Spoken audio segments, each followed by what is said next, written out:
Hello everyone, আমি তোমাদের সুপ্রকাশ দা।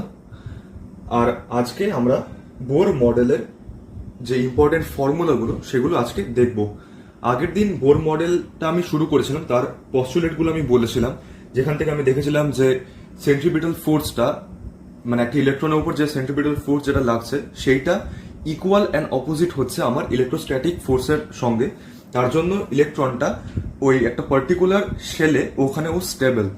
আর তারপরে আমি দেখেছিলাম সেখান থেকে mvr is equals to nh by 2 pi, সেটাও একটা ইম্পর্টেন্ট একটা ফর্মুলা। তারপরে কিছু আমি ট্রানজিশন দেখেছিলাম যে কত কোয়ান্টা লাগছে ট্রানজিশনে, আমি কিছু রেসপেক্টিভ ট্রানজিশন দেখেছিলাম, সেখানে কত কোয়ান্টা লাগছে সেগুলো সেরকম কিছু আমি দেখেছিলাম। আজকে ওই বোর মডেলের যেগুলো formula related to Bohr model সেগুলো আজকে দেখব। তো শুরু করা যাক।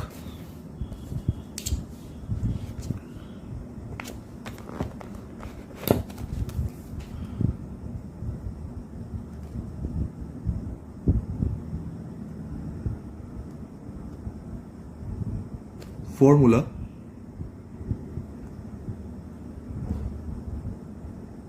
related to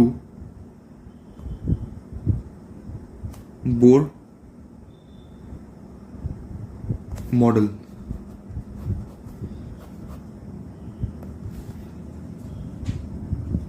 আমি এখানে কিছু নাম্বার 1 2 দিয়ে আমি লিখছি। আমি যেটা প্রথমে যেটা আমি পেয়েছিলাম নাম্বার 1 হিসাবে, সেটা আমি লিখছি যে mvr is equals to nh by 2 pi. এখানে আমি where n is equals to 1 2 3 dot dot dot এরকম কিছু হোল নাম্বার আমি দেখেছিলাম n এর ভ্যালুটা। আর এখানে যে nটা যেটা সেটা হচ্ছে যে অরবিট নাম্বার ও শেল নাম্বার, এগুলো শেল নাম্বার, বা আমি এটাও বলতে পারি যে প্রিন্সিপাল কোয়ান্টাম নাম্বার। এটা আমার ভবিষ্যতে যখন আমি কোয়ান্টাম যখন আমি দেখবো, যখন আমি কোয়ান্টাম নাম্বার যখন আমি দেখবো তখন আমি বলবো। তাও এখানে লিখে রাখছি যে প্রিন্সিপাল কোয়ান্টাম নাম্বার আমি বলে থাকবো এই এনটাকে। যদি আমি নাম্বার 2 যদি আমি দেখি, যেটা আমার এখানে কাজে দেবে, সেটা চেঞ্জ ইন এনার্জিটা, সেটাও আমার বোর্ড থেকে আমি পাবো। সেটা আমি লিখতে পারি যে E2 minus E1 equals to H nu. আমি লিখতে পারি E2টা আমি ধরছি যে হায়ার এনার্জি, মানে energy of the higher Bohr orbit, energy of higher Bohr orbit. আর E2টা লোয়ার বোর অরবিটের energy, lower Bohr orbit energy. তারপর নাম্বার 3, ওই আমি বলতে পারি এই ফর্মুলাটা, যেটা আমার mv স্কোয়ার বাই আর, যেটা আমার সেন্ট্রিপিটাল ফোর্স, সেটা আমার ইকুয়াল হচ্ছে যে ইলেকট্রোস্ট্যাটিক ফোর্সের সঙ্গে K Z E square by R square. তারপরে আমি বলতে পারি যে আচ্ছা, এখানে আরেকটা জিনিস এখানে জানাবো যে এখানে আমি যে কনস্ট্যান্টটা, এই কেটা একটা কনস্ট্যান্ট, যেহেতু ওর জন্য আমি কনস্ট্যান্টটাকে আমি না নিয়েও আমি লিখতে পারি আপাতত, কারণ আমার এই ফর্মুলাটা দিয়ে আমি ইকুয়েশন ডিরাইভ করবো। তো ওর জন্য আমি কনস্ট্যান্টটাকে আপাতত সরিয়ে রাখছি, Z square by R square আমি নিলাম। এইবার এই যে আমি নাম্বার 1 যে লিখলাম mvr is equals to nh by 2 pi, এটাকে বোথ সাইড স্কোয়ার করছি, দিয়ে আমি নাম্বার 4 এর ফর্মুলা লিখছি। তো mvr যদি স্কোয়ার হয় তাহলে m square V square R square, সেটা ইকুয়ালস টু হবে is equals to nh by 2 pi. তাহলে উপরে n স্কোয়ার h স্কোয়ার, নিচে 2 পাই, তার মানে 4 পাই স্কোয়ার। আশা করি বুঝতে কোনো সমস্যা নেই। এবার যদি আমি 4কে 3 দিয়ে যদি আমি ভাগ করি, 4 ডিভাইডেড বাই 3 যদি আমি করি, তাহলে আমার মোটামুটি আসছে, আচ্ছা আমি একবারে না করে আমি লিখছি mv square by R square, mv square R square, m square V square R square divided by mv square by R, সেটা আমার ইকুয়ালস টু হবে n square h square 4 into pi square divided by z e square by R square. এখানে এই আর কাটলাম, এখানে আর স্কোয়ারটাকে কাটলাম, তারপর আচ্ছা এটা একটু কাছাকাছি আনি তাহলে বুঝতে সুবিধা হবে। এদিকে M square V square R square, নিচে আমার M V square is equals to, নিচে আমার একটা আর রয়েছে আর সেটাকে পরে তুলে দিচ্ছি, N square H square divided by 4 pi square into এদিকে একটা R divided by Z E square. এইবার কাটাকুটি করা যাক। এখানে এই এমটা দিয়ে এর স্কোয়ারটা কাটলো, তারপর এখানে ভি স্কোয়ার কাটলো, এখানে আবার আর স্কোয়ার রয়েছে, এখানে স্কোয়ারটা কাটলো, এখানে এই আরটা কাটলো, আর কিছু বোধহয় কাটছে না। তাহলে আর ইজ ইকুয়ালস আমি বলতে পারি আমার কাছে N square H square divided by 4 pi square, নিচে আচ্ছা নিচে না, এদিকে একটা এম ছিল সেই এমটা এদিকে নিচে নামছে এম, আর নিচে আর থাকছে আমার জেড, থাকছে জেড ই স্কোয়ার। এইটাকে সরি এটাকে যখন আমি ক্যালকুলেট করব, এটা ক্যালকুলেট করে আমি ফর্মুলা পাবো R is equals to 0.529 into N square by Z angstrom. এই ফর্মুলাটা খুব ইম্পর্টেন্ট, তোমার কোয়েশ্চেন আসতে পারে, তোমার বোর্ডেও আসতে পারে, তোমার কম্পিটিটিভ পরীক্ষাতেও আসতে পারে যে R is equals to 0.529 into N square by Z. আশা করি এই রেডিয়াস অফ অ্যান অ্যাটম এটা বুঝতে কোনো অসুবিধা হয়নি, বা অ্যাটম না sorry nucleus, radius of nucleus এটা বুঝতে আশা করি কোনো অসুবিধা হয়নি। ডেরিভেশনটা যদি বুঝতে অসুবিধা হয় তো তাহলে তোমরা আবার একবার জায়গাটা একবার রিপিট করে দেখে নিতে পারো। জেনারেলি আসে না এই জায়গা থেকে ডেরিভেশন, জেনারেলি দেয় না, যদি আসে তো পড়তে পারবে আশা করি। তো এইবার ভেলোসিটি ডেরিভেশন দেখা যাক। আচ্ছা এখানে একটা লিখে দিয়ে এইখানে আমি বরং এইখানে লিখি যে এটা রেডিয়াসের derivation.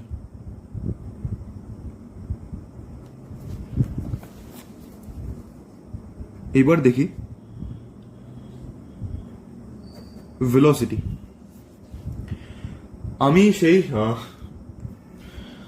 M V square by আর থেকেই নিয়ে আসি, কারণ ওখানে ভি স্কোয়ারটা আমি পেয়ে যাবো equals to K Z E square by K Z E square by R square, ওখান থেকে আমি নিয়ে আসি, তাহলে ওখানে আমি ভি স্কোয়ারটা আমি পেয়ে যাচ্ছি। M V square by R is equals to কেটা আমি রাখছি K Z E square by R square.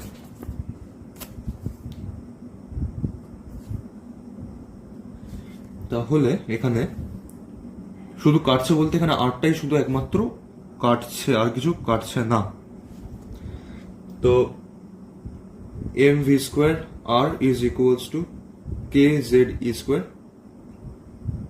আচ্ছা একটা কথা ভাবো যে এখানে আমি যদি কেটাকে রাখি, এই কে এর ভ্যালুটা মিলেও আমার এইখানে ওই ভ্যালুটাই আসবে, তো মানে ফাইনালি আমার এখানে 0.529 আসবে। এখানে যদি আমি কেটাকে রাখিও, এখানে যদি আমার কেটা যদি থাকতো কে জেড ই স্কোয়ার, যেহেতু আমি পরেরটাতে আমি কেটা যেহেতু আমি রাখলাম তাই ওখানে আর কাটছি না, ওখানে আমি এখানে অ্যাড করে দিচ্ছি কেটা, তাহলে নিচে এখানে কেটা থাকতো এখানে, আর এখানে একটা কে থাকতো। এই সব কনস্ট্যান্টের ভ্যালুগুলো মিশে গিয়ে শুধু আমার কাছে এন স্কোয়ার আর এই জেড এই একমাত্র এই দুটোই ভ্যারিয়েবল, বাকি এইচ স্কোয়ার এটা আমার প্ল্যাঙ্কস কনস্ট্যান্ট, 4টা তো একটা নর্মাল একটা ভ্যালুই, পাই স্কোয়ারটাও এখানে একটা ভ্যালু আছে 3.14, এম এরও একটা মাসের একটা পার্টিকুলার ভ্যালু আছে, ই স্কোয়ারেরও পার্টিকুলার ভ্যালু আছে, আর কেটাও একটা কনস্ট্যান্ট 1/4πε0 সেটাও একটা কনস্ট্যান্ট। তো ওর জন্য এই সব কনস্ট্যান্ট গুলো মিলে আমার 0.529 আসছে। তো এখন আমি এই কনস্ট্যান্টটাকে রেখে দিলাম এইখানে। এবার যদি আমি একটু কায়দা করে যদি আমি লিখি যে এম ভি আর আমি লিখলাম, তার সঙ্গে ভিটাকে আমি বাইরে বের করলাম, is equals to K Z E square. এবার M V R is equals to NH by 2 pi আমি জানি, তো আমি এনএইচ বাই 2 পাই আমি লিখে দিলাম, এটা আমার থাকছে ইন্টু এখানে ভি হয়ে এদিকে কে জেড ই স্কোয়ার যেরকম ছিল সেরকমই। এইবার যদি আমি একেবারে ভিটা যদি আমি এখানে লিখে দিই, তো তাহলে আমার সেটাই কনস্ট্যান্টের ভ্যালুগুলো করে আমার একটা পার্টিকুলার ভ্যালু চলে আসবে। সেটা দিয়ে আমি ফর্মুলাটা মনে রাখবো। কে জেড ই স্কোয়ার, তার সঙ্গে থাকছে আমার উপর দিকে 2 পাই উঠে যাচ্ছে, কে জেড ই স্কোয়ার তার সঙ্গে 2 পাই, আর নিচে আমার শুধু এইচই থাকছে, নিচে শুধু এনএইচ। এইটা যদি আমি সব কনস্ট্যান্টগুলো আবার একইভাবে যদি আমি ক্যালকুলেট করি, তো তাহলে আমি ভ্যালু পাবো ভেলোসিটির। v is equals to 2.188 into 10 to the power 6 into z by n। আর এটা আমার আসবে মিটার পার সেকেন্ডে। আগেরটা ছিল অ্যাংস্ট্রং এ রেডিয়াসটা, আর এটা আমার আসবে ইউনিট মিটার পার সেকেন্ডে। 2.188 into 10 to the power 6 into z by n। এই জায়গায় হয়তো গুলিয়ে যেতে পারে, কিন্তু যেন না গুলায় সেটাই আমরা চেষ্টা করব। যে প্রথমটা আমার রেডিয়াস ছিল এন স্কোয়ার বাই জেড, আর এখানে আমার ভেলোসিটি হচ্ছে জেড বাই এন। গুলিয়ে যেতে পারে, কিন্তু চেষ্টা করবো যেন না গুলোয়। কারণ পরীক্ষার হলে যখন এরকম কোয়েশ্চেন, একটা সোজা কোয়েশ্চেন চলে আসে যদি, আর তোমার যদি এই জায়গায় যদি গুলিয়ে যায় যে জেড বাই এন ছিল না এন বাই জেড ছিল, বা আমার এন স্কোয়ার বাই জেড ছিল না কি ছিল, তো এখানে যদি গুলিয়ে যেত তাহলে পরে খুব আফসোস হবে। কারণ এটা খুবই সোজা একটা জায়গা, এখান থেকে কোয়েশ্চেন আসবেই মোটামুটি ধরা যায়। আর কোয়েশ্চেন এলে যেন করে আসতে পারি সেরকম ভাবে আমাকে দেখে যেতে হবে। আমি এবার তোমাদেরকে এনার্জি ক্যালকুলেশনের পার্টটাও করিয়ে দিই, তারপরে এখান থেকে কোয়েশ্চেন দেখবো আমরা। তো একটা হেডিং দিয়ে দিই যে এখানে এনার্জি ক্যালকুলেশন বলে।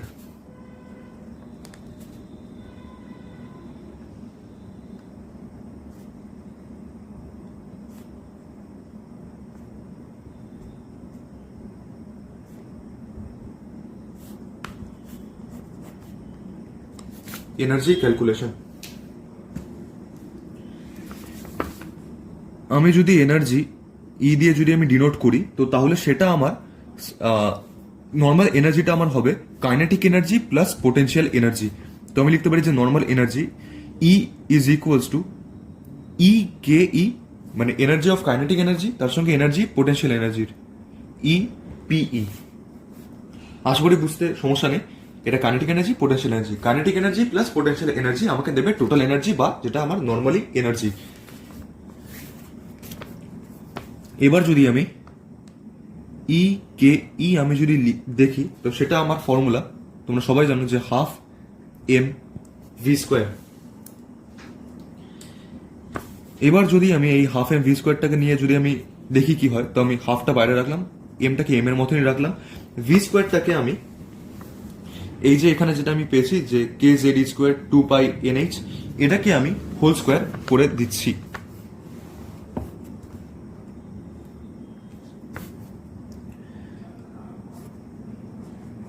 কে Z E square 2 pi by NH, এটা হোল স্কোয়ার। আশা করি বুঝতে কোনো সমস্যা নেই। আমি যেটা ভেলোসিটি যেটা পেয়েছিলাম ভি ইজ ইকুয়ালস টু, সেটাই আমি লিখলাম আর সেটা হোল স্কোয়ার করে দিচ্ছি। এইবার এটা দেখি ক্যালকুলেশন করে কতদূর কি হয়। এখান থেকে একটা দেখো যেখানে 2 পাই আর এখানে এই দুটো আমার কেটে যাচ্ছে, আর কিছু কাটবে না আপাতত। তো যদি এটা হোল স্কোয়ার হয়ে যায়, তাহলে আমি লিখতে পারি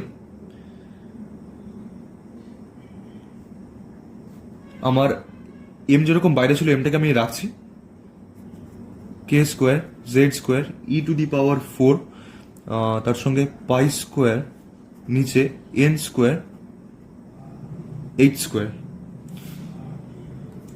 আশা করি বুঝতে কোনো অসুবিধা হয়নি। আচ্ছা না, তার সঙ্গে এখানে আমার বাইরে একটা 2 থাকবে, কারণ এইখানে আগে তো 2 স্কোয়ার হয়ে 4 হয়ে যাবে, তারপরে তো এখানে 4 আর 2 এ কাটবে, আমার উপরে 2 থাকছে। প্রথমে তো মাল্টিপ্লিকেশন হবে, তারপরে ডিভিশনটা আসবে। তো আমি এখানে আগে একটা 2 লিখে দিচ্ছি। 2 স্কোয়ার 4, তো এখানে 4 কাটলো 2 রইল।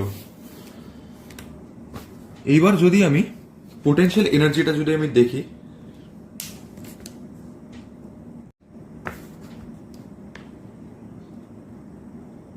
ইপিই is equals to potential energy is equals to, আমি তোমরা যখন ওয়ার্ক পার এনার্জি পড়বে তখন তোমরা দেখবে যে পোটেনশিয়াল এনার্জি আমার ওয়ার্ক ডানের সঙ্গে ইকুয়াল হবে। তো ওয়ার্ক ডানের সঙ্গে যদি ইকুয়াল হয় তো তাহলে আমি বলতে পারি যে work done is equals to force into displacement.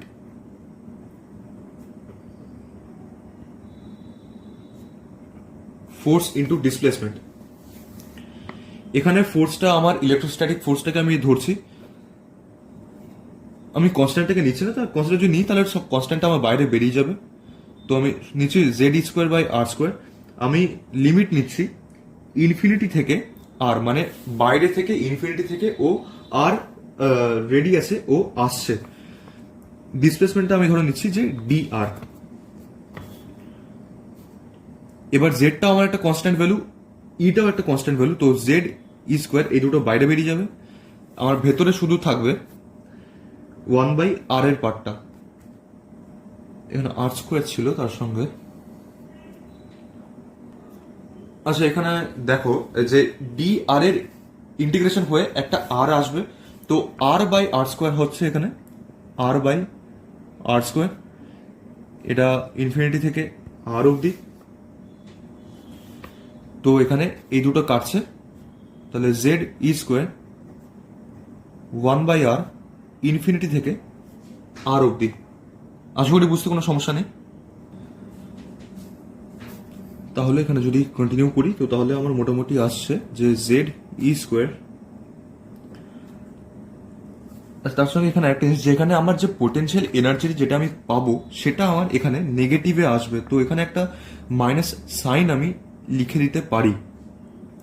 Potential এনার্জিটা আমার নেগেটিভ আসবে, সেটা আমাকে যখন আমি কাইনেটিক এনার্জি থেকে যখন মাইনাস করব তখন, মানে মাইনাস যেহেতু প্লাস আছে তো ওর জন্য প্লাসে মাইনাসে মাইনাস হয়ে যাবে। তো যখন মাইনাসটা আসবে তখন আমি দেখবো যে ফাইনাল অ্যান্সারটা আমার মাইনাসেই আসছে।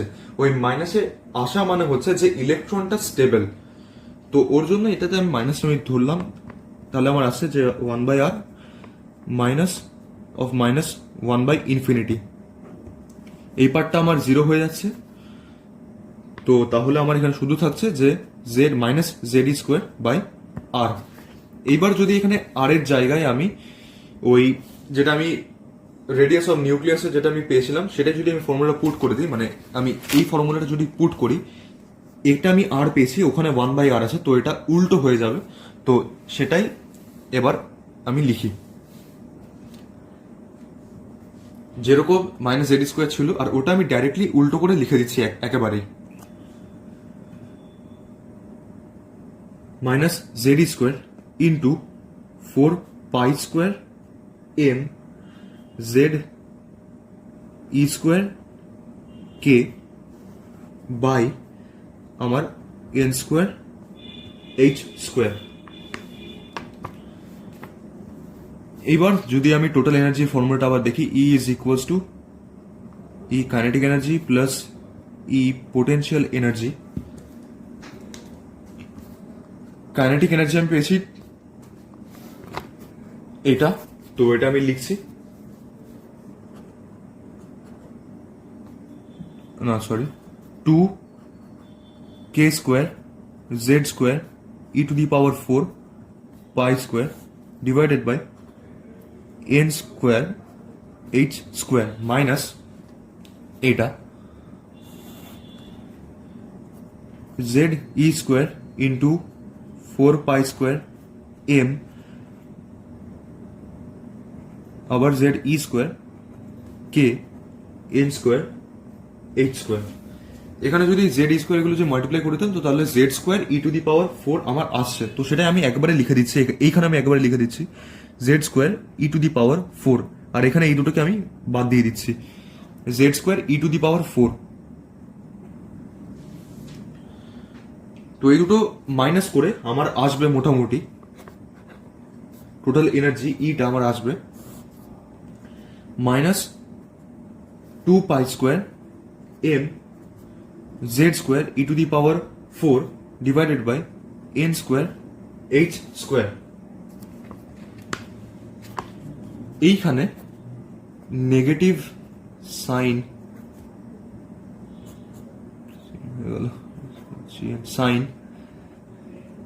means that electron in atom is stable, electron in atom is stable. যেহেতু এখানে নেগেটিভ সাইনটা আছে, ওর জন্য এন যদি বাড়ে তাহলে আমি বলতে পারবো যে এনার্জিও আমার বাড়বে অ্যাজ নেগেটিভ। ওর জন্য এন বাড়লে ইও বাড়বে। তো এখানে যে ভ্যালুটা এলো আমার, সেটা আমি বলতে পারি যে এখানে দেখো যে এখানে ভ্যালুটা এলো 2 pi square M Z square E to the power 4। এখানে কেটাও একটা থাকবে, সরি কেটাকে বাদ দিয়ে দিছি।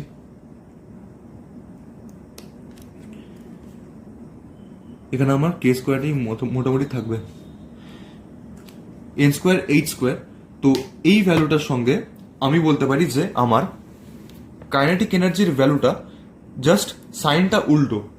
তাহলে আমি বলতে পারি যে টোটাল এনার্জি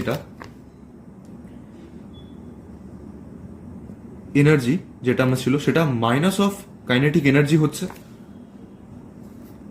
এটা টোটাল এনার্জিটা যেটা আমি এতক্ষণ ধরে ক্যালকুলেট করছি, এগুলো ই লিখে দিচ্ছি না হয়, টোটাল এনার্জি।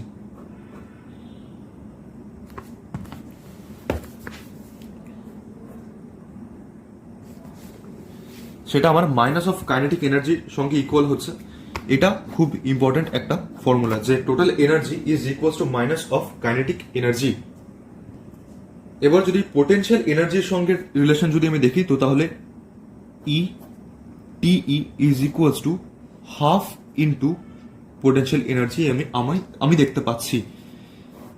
এটাও একটা খুবই ইম্পর্টেন্ট একটা ফর্মুলা।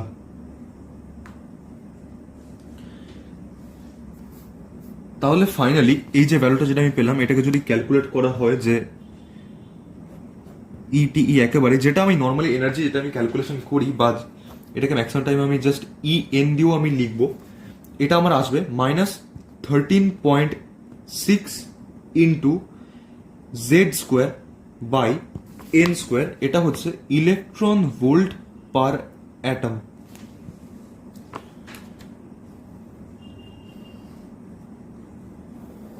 এটাও খুবই ইম্পর্টেন্ট একটা formula. En is equals to -13.6 into Z square by N square electron volt per atom। আশা করি বুঝতে কোনো সমস্যা নেই। এবার এই জায়গাগুলো থেকে কিছু কোয়েশ্চেন দেখা যাক। এইবার আয়োনাইজেশন এনার্জি দেখা যাক।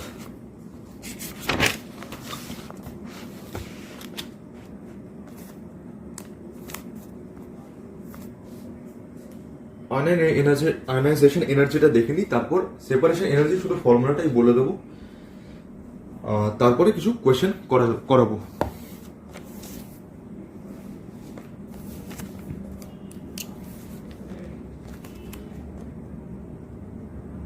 আয়োনাইজেশন এনার্জি, এটাকে আমি আইই বলে লিখবো। এটা ইউনিটে তুমি ধরতে পারো যে কিলোজুল পার মোল, আর সেক্ষেত্রে জুলের জায়গায় যদি ক্যালোরিও হয় তাও তুমি লিখতে পারো যে কিলো ক্যালোরি পার মোল। এই দুটোই তুমি বলতে পারো, কিলোজুল পার মোল বা কিলো ক্যালোরি পার মোল। এই আয়োনাইজেশন এনার্জিটা হচ্ছে দি অ্যামাউন্ট অফ এনার্জি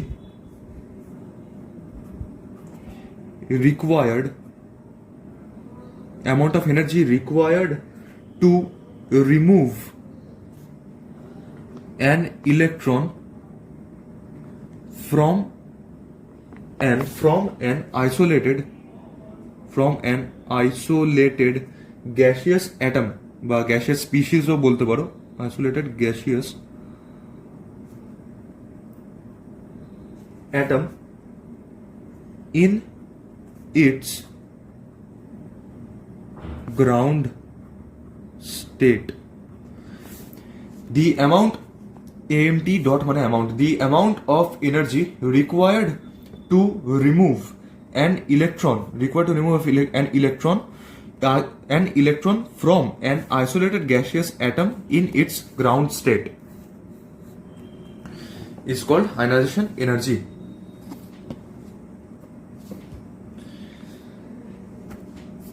তাহলে মোটামুটি এরকম আমি বলতে পারি যে একটা যদি এলিমেন্ট থাকে এ, এটা গ্যাসিয়াস, এখান থেকে আয়নাইজেশন এনার্জি দিয়ে দিয়ে আমি এটাকে এ পজিটিভে আনতে পারবো। আমি যেটা আগে দেখেছিলাম যে ইলেকট্রন যদি বেরিয়ে যায় তখন মানে অ্যাকচুয়ালি একটা স্টেবল অ্যাটমে আমার number of electrons number of protons same, যখন একটা ইলেকট্রন বেরিয়ে যাচ্ছে তার মানে ওই স্পিসিসে আমার পজিটিভ চার্জটা বেড়ে যাচ্ছে। তো এ প্লাস প্লাস ইলেকট্রন আমি এভাবে লিখতে পারি, মানে এই ক্ষেত্রে আমার ডেল্টা এইচ পজিটিভ আমার হবে। মানে একটা এন্ডোথার্মিক একটা প্রসেস হচ্ছে।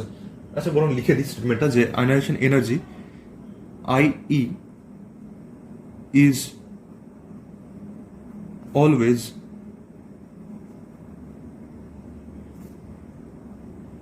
endothermic. IE is always endothermic process. আর এই এন্ডোথার্মিক প্রসেস হলেই তোমার এনথালপি চেঞ্জটা আমার পজিটিভ হবে। তো এবার আমার গ্রাউন্ড স্টেট মানে মানে আমার n ইজ ইকুয়ালস টু 1। তো তাহলে সেই ক্ষেত্রে যদি আমি ফর্মুলাটা দেখি যে -13.6 into Z square by N square, আমি যেহেতু বলেছি যে গ্রাউন্ড স্টেট জিএস মিনস লিখি, GS means n is equals to 1। তো তাহলে n1 মানে এখানে আমার হয়ে যাচ্ছে ফর্মুলাটা, এটা আমি লিখি যে IE is equals to ionization energy is equals to -13.6 into z square, এটাই আমার ফর্মুলা হয়ে যাবে।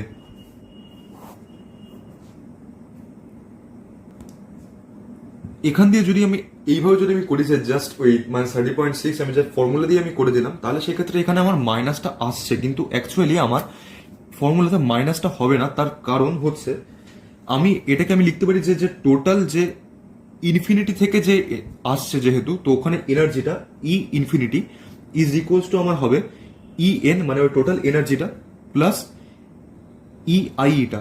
এখান থেকে এই EIEটা আমি বের করব। তো আমার ENটা আমার ছিল, EN এর ভ্যালুটা আমার ছিল -2π² m z square E to the power 4 ছিল মোস্ট প্রবাবলি, তার সঙ্গে আমার কে স্কোয়ার ছিল divided by N square H square. তো এইটা আর আমার অ্যাট ইনফিনিটি আমি ধরবো যে আমার কি বলে যে এনার্জি যেটা আমি লিখেছি সেইটা পুরো সেম হবে, শুধু এই এন স্কোয়ারের জায়গায় আমার পাই স্কোয়ারটা হবে। তো তাহলে এটা আমি যদি লিখতে পারি তো -2π² m Z square E to the power 4 তার সঙ্গে কে স্কোয়ার ডিভাইডেড বাই আমার আলফা স্কোয়ার মানে যেটা ইনফিনিটি স্কোয়ার তার সঙ্গে এইচ স্কোয়ার। তো তারপরে আমার এই ফাইনালি যে ভ্যালুটা থাকবে সেখান থেকে যদি আমি EIE যদি করি, তো তাহলে আমি দেখবো যে আমার মোটামুটি আসছে যে EIE তার সঙ্গে প্লাস থাকছে আমার মোটামুটি প্লাস, এটা মাইনাসই থাকবে 2π² m Z square E to the power 4 divided by N square H square. এদিকে আমার 0 হয়ে যাচ্ছে, তো এটা যখন ওদিকে যাবে তখন এটা প্লাসে হয়ে যাবে, মানে EIE আমার হয়ে যাবে 2π² m E to the power 4 Z square by N square H square. তো ওর জন্য আমার ভ্যালুটা প্লাসে আসছে, ওর জন্য আমার ভ্যালুটা এই পজিটিভে আসবে। আশা করি বোঝা গেছে যে ভ্যালুটা পজিটিভ কেন হচ্ছে। এটা গেল। আর এরপর সেপারেশন এনার্জি, শুধু আমি ফর্মুলাটুকুই বলে দিচ্ছি। সেপারেশন এনার্জি জেনারেলি আসে না খুব একটা, এই আয়নাইজেশন এনার্জি অবধি জেনারেলি দেয় যদি কখনো আসে সেপারেশন এনার্জি।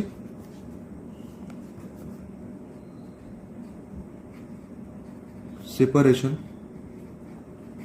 এনার্জি SE লিখছি আমি, এটা আমার হবে 13.6 মাইনাস হবে না প্লাসে হবে 13.6 into Z square by N square. শুধু ফর্মুলাটুকু মনে রেখে দাও যে আমার যেটা টোটাল এনার্জি যেটা আমার ছিল যে -13.6 into Z square by N square, সেটারই শুধু পজিটিভ ভ্যালুটা। এইবার তাহলে এই পার্টটা থেকে যেটা আমি করলাম যে এই যে বোর রিলেটেড যে ফর্মুলাগুলো, এখনো কিছু ফর্মুলা বাকি আছে, ওই টাইম পিরিয়ড ফ্রিকোয়েন্সি, ওই দুটোই মেনলি বাকি আছে। তো আমি শুধু এই পার্টগুলো থেকেই কিছু কোয়েশ্চেন করিয়ে দিই আগে, তারপর টাইম পিরিয়ডটা দেখব।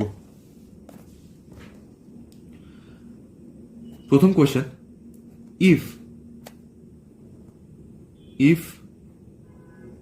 radius of first orbit of helium is alpha,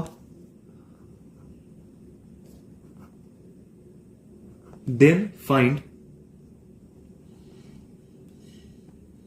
radius of fifth orbit of H2 hydrogen.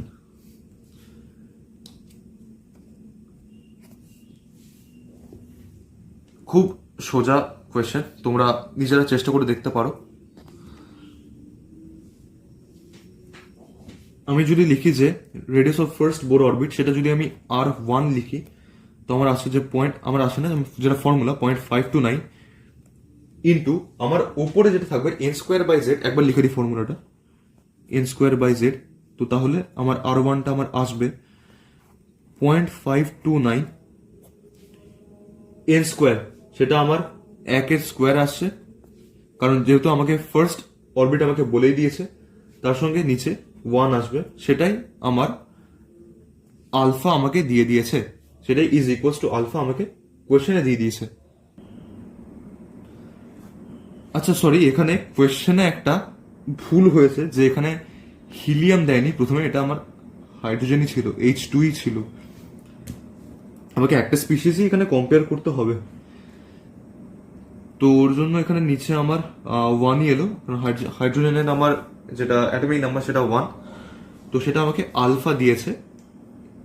তাহলে যদি আমি রেডিয়াস অফ ফিফথ অরবিট যদি আমি বের করি, R5 is equals to 0.529 into n², মানে এখানে আমি লিখবো যে 5² বাই z মানে আমার 1। তো এটা যদি আলফা হয়, তো এখানে 0.529টা দুটোতেই কনস্ট্যান্ট, এখানে আবার 0.529 এর সঙ্গে মাল্টিপ্লাই করতে হবে, বসে যাও না। এখানে যেহেতু এটা এই দুটোই কনস্ট্যান্ট ছিল, আগেও আমার এই সেম ভ্যালুটাই ছিল, তো ওর জন্য আমি লিখতে পারি যে এটা 25 আলফা, আর এটাই আমার অ্যান্সার। আশা করি বুঝতে কোনো অসুবিধা হয়নি। এখানে যেহেতু 0.529 ছিল, তো ওর জন্য 5² 25 এর সঙ্গে আমি জাস্ট আলফাটা লিখে দিলাম, কারণ বাকি দুটো প্যারামিটার আমার সেম। এবার পরের কোয়েশ্চেন দেখা যাক। ক্যালকুলেট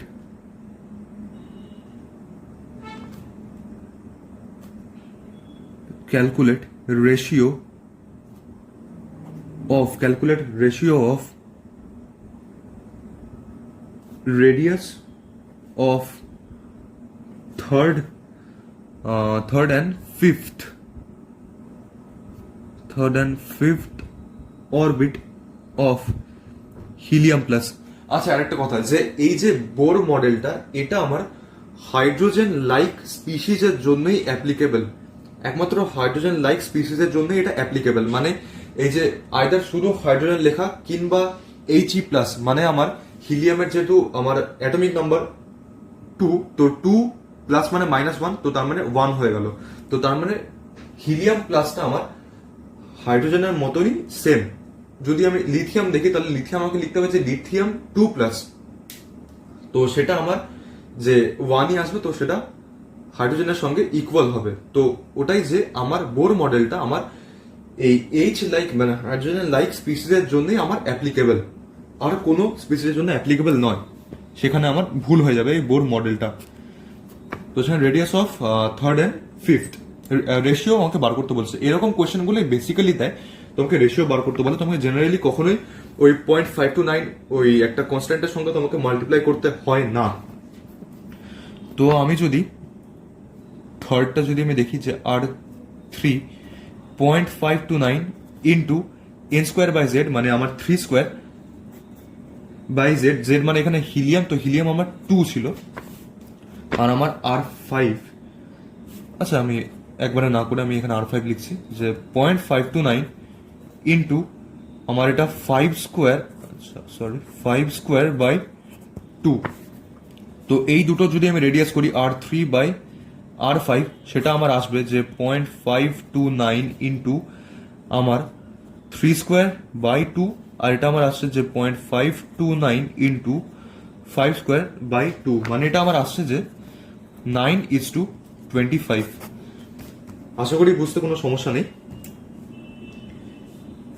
এবার পরেরটা দেখি। পরে এখানে আমি তিনটে রেশিও আমি না হয় বের করতে দিই। ফাইন্ড রেশিও অফ, প্রথমে হাইড্রোজেন দিচ্ছি, তারপরে হিলিয়াম প্লাস, তারপর lithium 2+, ratio of radius of second Bohr orbit নিন, second Bohr orbit, second Bohr orbit of H2 He plus Li 2+। তো এটা যদি আমি দেখি R2,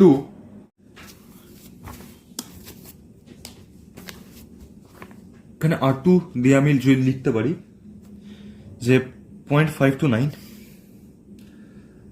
আচ্ছা একটা কাজ করে এখানে আমি না আলাদা করে করি আগে, ছাড়ো। 0.529 ইন্টু n² মানে 2² ডিভাইডেড বাই 1 ফর হাইড্রোজেন। তারপরে যদি আমি আবার R2 দেখি 0.529 ইন্টু n² বাই z, মানে এখানে 2 নিচ্ছি আমি ফর হিলিয়াম। তারপরে আবার যদি আমি R2 নিই 0.529 ইন্টু সেই একই 2² বাই এবার 3 ফর লিথিয়াম। এবার যদি আমি এই হাইড্রোজেন আর হিলিয়ামের যদি আমি রেশিওটা করি তাহলে আমি পাবো H2/H এর যদি আমি রেশিওটা করি তাহলে আমি পাবো 0.529 কেটে গেল, ওটা আমি আর লিখছি না, আমি একবারে লিখছি 2²/1 2²। আচ্ছা এবারে 4 লিখে দিল হতো, যাই হোক 2²/2। আচ্ছা এখানে না হয় একেবারেই না হয় তিনটে একবার করে দিই, একেবারেই বাই লিথিয়ামটাও নিয়ে নিলাম। এটাও ছিল আমার 2²/3। তাহলে আমার মোটামুটি যা দাঁড়াচ্ছে, এটা তো আমার শুধু ওপরে 4 একটা থাকছে, একটা শুধু ওপরে 4 থাকছে, সেটা ডিভাইডেড বাই 4²/2 মানে 4/2 মানে আমার শুধু 2 থাকছে, আর তারপরে আমার 4/3 ওখানে কিছু কাটছে না, ওটা 4/3 যেমন ছিল তেমন থেকে গেল। তো আমার একটা রেশিও তো আমার আসছে যে 4:2 আমি দেখতে পাচ্ছি, তারপর রেশিওটা 4:3। এইবার এটাকে তো আমাকে হোল নাম্বার করতে হবে, ওর জন্য আমি 3 দিয়ে মাল্টিপ্লাই করলাম। তো এটাকে যেহেতু 3 দিয়ে মাল্টিপ্লাই করলাম, এই দুটোকে আমাকে 3 দিয়ে মাল্টিপ্লাই করতে হবে। তো এটাকে যদি 3 দিয়ে মাল্টিপ্লাই করি তাহলে আমার 12 আসবে, 12:2। এটাকে যদি 3 দিয়ে মাল্টিপ্লাই করি তাহলে আমার আসবে 6:2। এটাকে 3 দিয়ে মাল্টিপ্লাই করেছি, আমার 4 আসছে।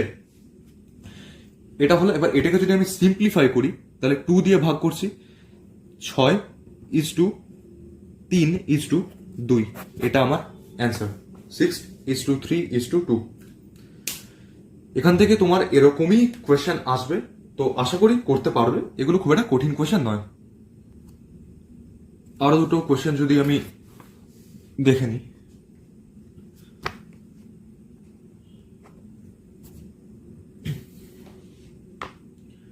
আচ্ছা একটা কোয়েশ্চেন করাচ্ছি, আর একটা কোয়েশ্চেন না হয় হোমওয়ার্ক দিয়ে দেবো তোমাদেরকে, ডিপিপিতে দিয়ে দেবো। একটা করে দিই আর একটা ডিপিপিতে দিয়ে দিচ্ছি। ঠিক করেছিলাম করাবো, কিন্তু খানিকটা একই রকম হয়ে যাচ্ছে বলে আর করালাম না। না হয় calculate the radius of second excited state of lithium 2+. Calculate the radius of second excited state of lithium 2+. এইবার তোমাকে এটা খুব ভালো করে দেখবে যে তোমাকে অরবিট লিখেছে নাকি শেল লিখেছে নাকি এক্সাইটেড স্টেট লিখেছে। এইবার একটা কথা, যদি তোমাকে অরবিট লেখে বা শেল লেখে এই দুটো মানে কিন্তু সেম। তোমাকে যদি বলে যে সেকেন্ড বোর অরবিট বা সেকেন্ড শেল, তাহলে আমি জানবো যে n ইকুয়ালস টু 2 হবে। সেকেন্ড বললে 2 হবে, সেকেন্ড অরবিট বা সেকেন্ড শেল যদি বলে তাহলে 2 হবে, যদি থার্ড বলে তাহলে n ইকুয়ালস টু 3 হবে। কিন্তু যদি আমাকে এক্সাইটেড স্টেট যদি আমাকে বলে দেয়, তাহলে যেটা আমি বুঝতে পারছি যেখানে সেকেন্ড এক্সাইটেড স্টেট, তো 2 এর সঙ্গে আমি প্লাস 1 করে দেবো, তাহলে আমি n এর ভ্যালুটা পেয়ে যাব। আমার n এই ক্ষেত্রে হয়ে যাবে n ইকুয়ালস টু 2 প্লাস 1। যদি আমাকে বলতো ফার্স্ট এক্সাইটেড স্টেট, তাহলে আমি লিখতাম যে n ইকুয়ালস টু 1 প্লাস 1, মানে সেক্ষেত্রে আমার n হতো 2। যদি আমাকে লিখতো যে থার্ড এক্সাইটেড স্টেট, তাহলে আমি লিখতাম যে 3 প্লাস 1 মানে 4, আমার n ইকুয়ালস টু হতো 4।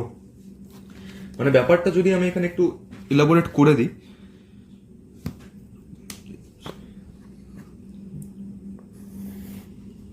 এটাকে ধরো n ইকুয়ালস টু 1 নিলাম, এটা গ্রাউন্ড স্টেট, এইটা n ইকুয়ালস টু 2, এইটাকে আমি বলবো আমার ফার্স্ট এক্সাইটেড স্টেট, ES মানে excited state, first excited state n equals two 2 তে আমি পেলাম। আমি n ইকুয়ালস টু 3 দেখছি, এখানে আমি পাবো second ES, second excited state. আমি n ইকুয়ালস টু 4 দেখছি, এটা আমার হবে থার্ড এক্সাইটেড স্টেট। তো আশা করি বুঝতে পারলে আমি কি বলতে চাইছি। তো এই ক্ষেত্রে এখানে শুধু এক্সাইটেড স্টেটের কথাটা আছে বলে আমি এই কোশ্চেনটা করাচ্ছি। তাহলে আমার রেডিয়াস আর এনটা আমার হয়ে যাবে 0.529 into N square by Z. এখানে এন স্কোয়ারটা হয়েছে যেহেতু সেকেন্ড বলেছে, তো সেকেন্ড এক্সাইটেড স্টেট মানে এন ইকুয়ালস টু 3, তাহলে 3 স্কোয়ার বাই লিথিয়াম, যেহেতু ওর জন্য নিচেও 3 আসবে, এটা অ্যাংস্ট্রম।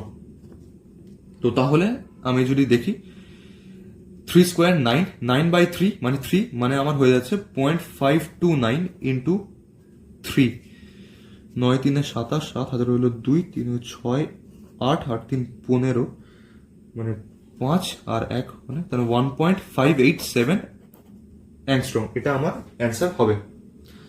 তো আশা করি বুঝতে পেরেছো। আমার এক্সাইটেড স্টেট যখন বলবে তখন আমি প্লাস 1 করব এন এর ভ্যালুটার জন্য। যদি আমাকে শেল বলে তো তাহলে যা বলেছে সেটাই আমি লিখে দেবো, যদি আমাকে অরবিট বলে আমাকে যা বলেছে আমি সেটাই লিখে দেবো। এবার যদি আমি ভেলোসিটি দিয়ে একটা কোয়েশ্চেন দেখি, রেশিও দিয়ে একটা কোয়েশ্চেন, মানে এখানে ভেলোসিটি আর রেডিয়াসের কোয়েশ্চেনগুলো এইভাবেই তোমার আসবে। মানে এখানে যে আমি রেডিয়াস দিয়ে করালাম, তো তার মানে ভেলোসিটির কোয়েশ্চেনগুলো এইভাবেই আসবে আমার। জাস্ট এখানে যদি ভেলোসিটি থাকতো, তো তোমরা বাড়িতে একটা কাজ করতে পারো। এটা তোমাদেরকে হোমওয়ার্ক দিলাম যে এই যে কোয়েশ্চেনগুলো আমি তোমাদেরকে করালাম, এই 4টে কোয়েশ্চেন, এই 4টে কোয়েশ্চেনে তোমরা, আমি তো রেডিয়াসটা করে দিলাম, তোমরা ভেলোসিটিটা করো। জাস্ট সেইখানে শুধু ফর্মুলা পুট হবে 2.188 into 10 to the power 6 into Z by N, শুধু সেইটুকু ফর্মুলা পুট হবে। ওখানেও জেড থাকবে, ওখানেও এন থাকবে। এখানে যেরকম এন স্কোয়ার বাই জেড ছিল, ওখানে শুধু জেড বাই এন। একটা ভেলোসিটি দিয়ে একটা কোয়েশ্চেন আমি করিয়ে দিই। Find the ratio of velocity of first orbit of hydrogen, second orbit of helium plus, and third orbit of lithium 2 plus। তাহলে আমি একেবারেই সেই ফর্মুলাগুলো আমি ওই কি বলে রেশিওর আকারে আমি লিখে নিচ্ছি। প্রথমটার জন্য 2.188 into 10 to the power 6 into first orbit of hydrogen, তো তাহলে জেড বাই এন। তো অ্যাটমিক নাম্বার অফ হাইড্রোজেন আমি জানি 1, ফার্স্ট অরবিট বলেছে তো 1 বাই 1। এটাকে যদি ডিভাইডেড বাই করি 2.188 into 10 to the power 6 into second orbit of helium মানে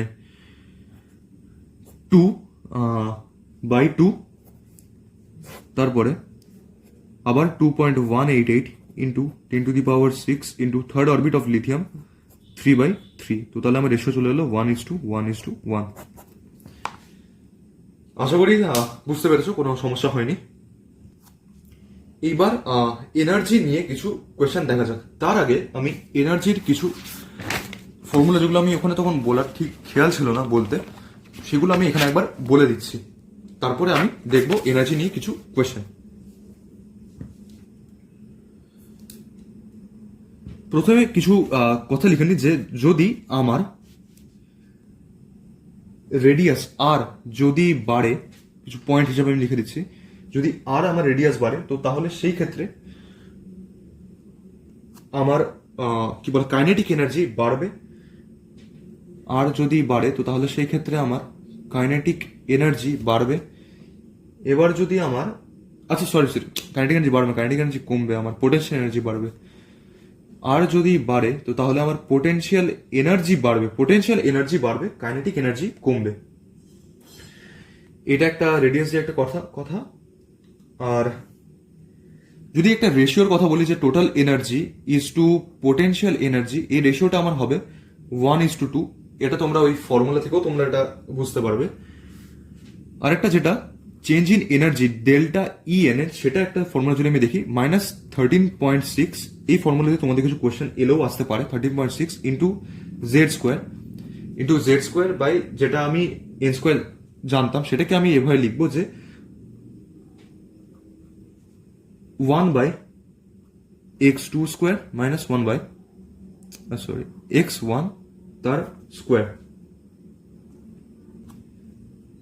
এই x2 আর x1টা আমার হচ্ছে যে ট্রানজিশন, কোথা থেকে কোথায় ট্রানজিশন হচ্ছে। x2টা আমি দেখবো যে কোথায় ছিল, আর x1 হচ্ছে যে কোথায় এলো, মানে ইনিশিয়াল মাইনাস ফাইনাল, ওরকম হিসেবে তুমি ধরতে পারো।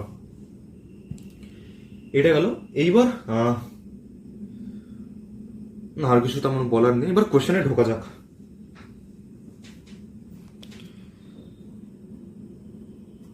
আচ্ছা, ওখানে তখন আমি সেপারেশন এনার্জিটা বলেছিলাম, কিন্তু একটা ওই ডেফিনেশন বোধহয় আমি লিখিনি, সেখানে একটা লিখে দিয়েছি amount of energy required to, কি বলবো, একটা ইলেকট্রনকে যে এক্সাইটেড স্টেট থেকে সেপারেট করে দেওয়ার জন্য। নাম শুনেই বুঝতে পারছো যে এখানে amount of energy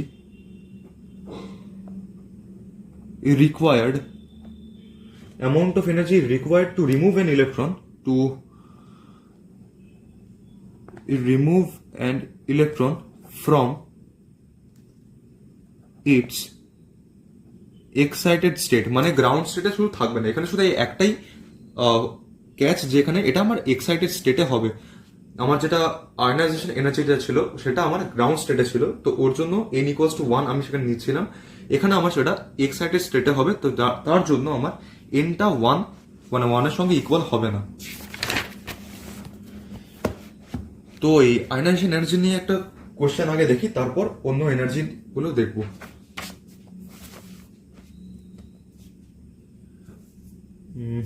If ionization energy of hydrogen H2 of hydrogen like species is 54.4 eV, then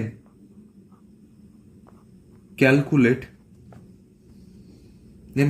atomic number। তো আমার direct formula IE is equals to 13.6 into z square. আমাকে অ্যাটমিক নাম্বারটা বের করতে বলেছে, তখন আমার হয়ে যাবে যে 54.4 divided by 13.6 is equals to z square. এটা যদি আমি ক্যালকুলেট করি তো আমার 4 দিয়ে চলে আসবে। z square is equals two 4, তো তাহলে আমার z ইজ ইকুয়ালস টু 2। আশা করি বুঝতে কোনো সমস্যা হয়নি। আচ্ছা, এখানে আমার এই 54টা দেখে একটা কথা মনে পড়লো যে এখানে এটা বলে দিলে হয় যে যখন আমি এনার্জি ক্যালকুলেশন আমি করছি, এটা তুমি ক্যালকুলেট করেও দেখতে পারো, কিন্তু ক্যালকুলেট করতে গেলে শুধু সময় যাবে। সেই ক্ষেত্রে তুমি একটা ডাইরেক্ট ভ্যালু হিসেবেও তুমি মনে রাখতে পারো এই কটা ভ্যালু। যখন আমার এনার্জি 1 হচ্ছে সেক্ষেত্রে -13.6 আমি সবগুলোই আমি হাইড্রোজেন স্পিসিস আমি কনসিডার করছি, আইদার পুরোপুরি হাইড্রোজেন কিংবা হাইড্রোজেন লাইক স্পিসিস। তো তাহলে আমার আসবে যে -13.6 ইন্টু যেটা আমার z²/n²। তো z এর জায়গাতেও 1, n এর জায়গাতেও যদি 1 হয় ফর E1 মানে n ইজ ইকুয়ালস টু 1, তো তাহলে আমার ভ্যালুটা আসবে পুরো 13.6। 13.6 ইন্টু 1/1 মানে 1 এলো। যদি আমি E2 ধরি তাহলে আমার আসবে -13.6 ইন্টু z²। z এর জায়গাতে আমি 1ই পাবো, ডিভাইডেড বাই নিচে আমার আসবে 2² মানে 4, মানে 30.6/4 এই ভ্যালুটা আমার আসবে 3.4। এগুলো আমার ইলেকট্রন ভোল্টে আসবে 3.4 ইলেকট্রন ভোল্ট। যখন আমি E3 দেখব সেটা আমার আসবে -1.51 ইলেকট্রন ভোল্ট। যখন আমি E4 দেখব সেটা আমার আসবে -0.85 ইলেকট্রন ভোল্ট। আমি যখন E5 দেখব সেটা আমার আসবে -0.54 ইলেকট্রন ভোল্ট। E6 আমার আসবে -0.38 ইলেকট্রন ভোল্ট। তো এই ভ্যালুগুলো তোমরা মনে রাখতে পারো, তোমরা পরীক্ষা হলে চাইলে ক্যালকুলেটও করতে পারো, কিন্তু সময় ওটুকু বাঁচানোর জন্য তোমরা ভ্যালুটা চাইলে মনে রাখতে পারো। এবার যদি আমি দেখি পরের question, if the potential energy of an electron is -6.8 electron volt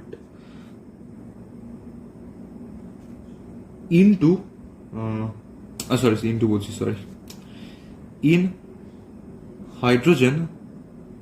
in hydrogen atom, then find out kinetic energy, total energy or radius of that orbit where electron exist. If the potential energy of an electron is -6.8 electron volt in hydrogen atom, then find out kinetic energy, potential energy, radius of that orbit where electron exist. তো এইখানে যদি আমি করি এবার, আচ্ছা আমাকে যেহেতু potential energy দিয়েছে ওর জন্য আমি আগে টোটাল এনার্জিটা আগে বের করে নিই, আমার সুবিধা হবে। তাহলে কাইনেটিক এনার্জিটা আমি তাহলে টোটাল এনার্জির সঙ্গে আমি জাস্ট মাইনাসটা আমি বসিয়ে দিতে পারবো। তো তাহলে আমার total energy is equals to half into potential energy আমি জানি, তো হাফ ইন্টু -6.8 মানে আমার আসবে যে -3.4, ওরকম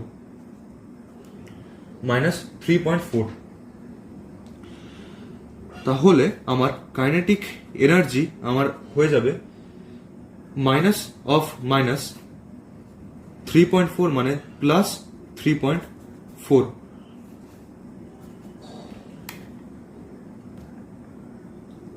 আশা করি বুঝতে কোনো সমস্যা হয়নি। এখানে ইউনিটগুলো মেনশন করে দিই, ইভি।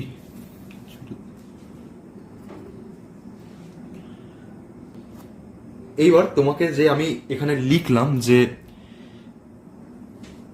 এটা দেখো যে E2 এ আমার এনার্জি আসছে 3.4 ইলেকট্রন ভোল্ট। তো তাহলে আমি 3 নম্বরের কোয়েশ্চেনটার আমি উত্তর হিসেবে বলতে পারি যে আমার এনটা ইকুয়ালস টু 2 হবে। এখানে আমি জানতাম যে E2 ইজ ইকুয়ালস টু -3.4, তো E2 is equals two -3.4 total energy আমি পেলাম। তো এগুলো ভ্যালুটা আমার অ্যাকচুয়ালি তো টোটাল এনার্জির ভ্যালুটাই, তো ওর জন্য 3.4 এর সঙ্গে -3.4 এর সঙ্গে ইকুয়াল হচ্ছে আমার n ইকুয়ালস টু 2 তে। তো তাহলে এটা নাম্বার 2 ছিল, এটা 1 ছিল, এটা 3 ছিল। আশা করি বুঝতে পেরেছো, কোনো সমস্যা হয়নি। এইবার পরের কোয়েশ্চেন দেখা যাক।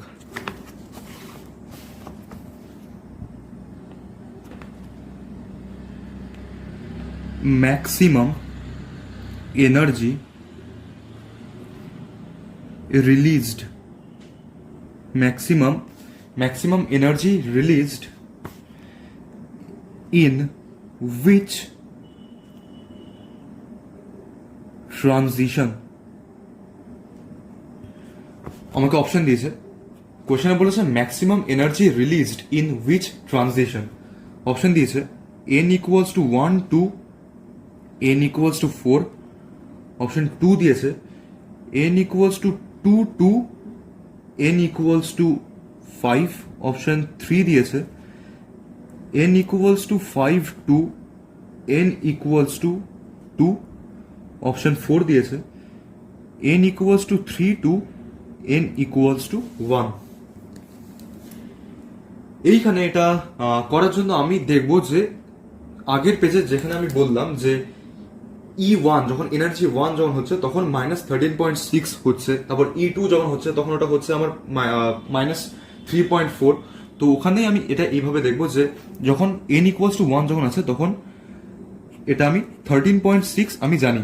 দুটোই যেহেতু মাইনাস সাইন ওর জন্য মাইনাসটা আমি এখন লিখলাম না, কারণ দুটোই মাইনাসে মাইনাসে আমার প্লাসই হবে, সেটা আমার অ্যাকচুয়াল সাইনে মাইনাস আসবে, কিন্তু এখানে আমার নর্মাল ভ্যালুটা আমার অ্যাকচুয়ালি ইনক্রিজ করছে। তো এটাও -13.6। আর এখানে যদি আমি n ইকুয়ালস টু 4 এ দেখি তো তাহলে এটা আমার আসবে যে 0.85। তো এইবার আমি যেটা দেখবো সেটা হচ্ছে এই দুটোর মধ্যে ডিফারেন্স, মানে 13.6 মাইনাস 0.85 আমি দেখবো যে ভ্যালুটা কত আসছে।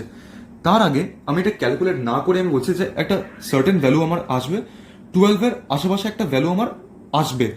কিন্তু এখানে আমাকে কোয়েশ্চেনে বলেছে যে ম্যাক্সিমাম এনার্জি রিলিজড। এবার এনার্জি রিলিজ কখন হয়, আমি কি বলেছি যে যখন হায়ার এনার্জি লেভেল থেকে, হায়ার এনার্জি অরবিট থেকে বা হায়ার এনার্জি শেল থেকে যখন লোয়ার এনার্জিতে আসবে তখন ও এনার্জি রিলিজ করবে, তখন ও এনার্জি এমিট করবে। কিন্তু যখন ও লোয়ার এনার্জি থেকে যখন হায়ার এনার্জিতে যখন ও যাবে তখন ও এনার্জি গেন করবে। এটা লোয়ার থেকে হায়ারে গেছে, তা কাজেই এখানে এনার্জি রিলিজ হবে না, এখানে এনার্জি গেন হবে। তো ওর জন্য আমার অপশন 1টা আমার আগেই হচ্ছে না। আর যদি আমি দেখি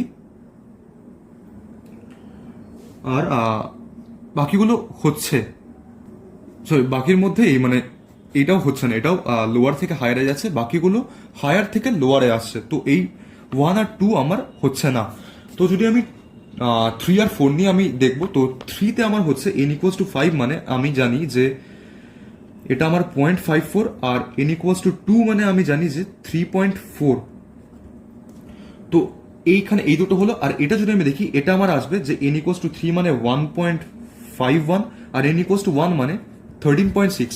এবার তুমি এটা দেখেই বুঝতে পারছো যে 13.6 থেকে যদি এটা মাইনাস করি তাহলে আমার 11-র মতো আসছে, আর এখান থেকে যদি এটা মাইনাস করি তাহলে আমার 2 এর মতো আসছে। তো এইটার যেহেতু ম্যাগনিটিউড বেশি, তো এটাই আমার হবে অ্যান্সার, এটাই আমার হবে যে ম্যাক্সিমাম এনার্জি রিলিজড। আশা করি এগুলো কিভাবে করবো এটা বোঝা গেছে, অসুবিধা হয়নি আশা করি। পরের কোয়েশ্চেন দেখা যাক, যদি অসুবিধা হয় তো তাহলে ভিডিওটা একবার রিপিট করে দেখে নিও যে এই দুটোকে কেন বাদ দিলাম, আর এই দুটো দিয়ে আমি দেখছি। যখন আমি দেখবো তখন আমি এই দুটোর মধ্যে মাইনাস করব, আমি এদের ডিফারেন্সটা আমি নেব। পরের question, the radii of 2 Bohr orbit of hydrogen atom in ratio 4:9. The energy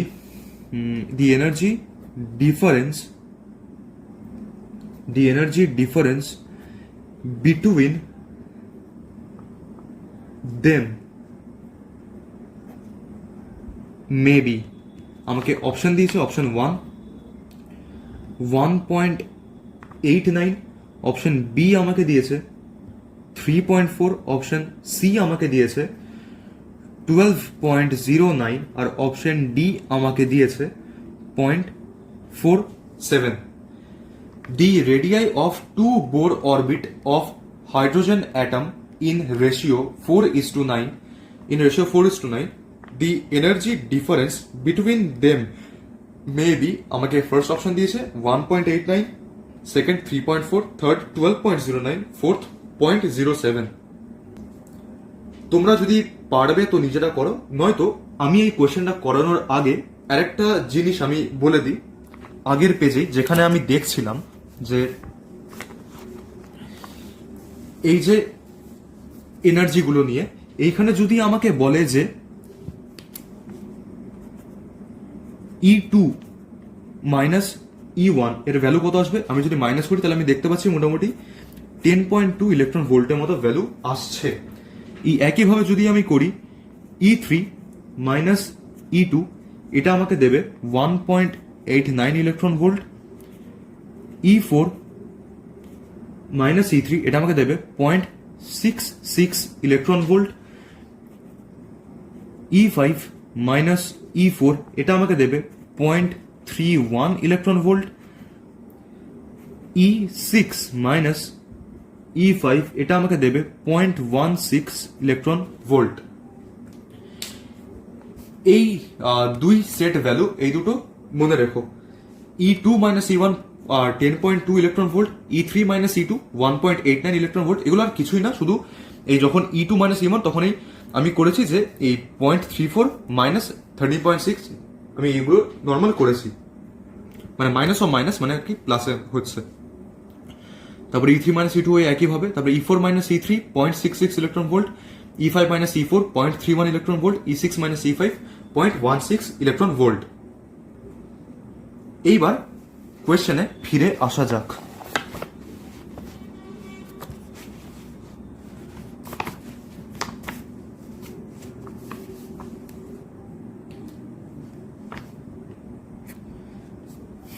আমাকে এখানে রেশিও দিয়ে দিয়েছে 4:9, তো তাহলে আমি যদি 4/9 যদি আমি মেনশন করি, আর আমাকে রেডিয়াস যেহেতু বলেছে আর রেশিও বলেছে, ওর জন্য আমি কনস্ট্যান্টের পার্টটাকে যদি আমি না লিখি, আর আমাকে এই দুটো কেস দিয়েছে আর দুটো আমাকে হাইড্রোজেন অ্যাটমই দিয়েছে, তো তাহলে তার মানে জেড গুলোও সেম, তো আমার শুধু ডিফারেন্স আসবে এন এ, মানে আমার অ্যাকচুয়াল যে formula 0.529 into N by Z, মানে এ স্কোয়ার বাই জেড, তো ওখানে আমার শুধু ওই এন স্কোয়ার পার্টটাতেই শুধু ডিফারেন্স আসবে, বাকি 0.529 আর জেড এই দুটোই আমার সেম। তো ওর জন্য আমি লিখছি যে এন বাই এন, আচ্ছা দুটোই এন, একটা আমি নিচ্ছি ধরো এন এক্স নিচ্ছি, একটা এন ওয়াই নিচ্ছি, এটার আমি হোল স্কোয়ার লিখলাম।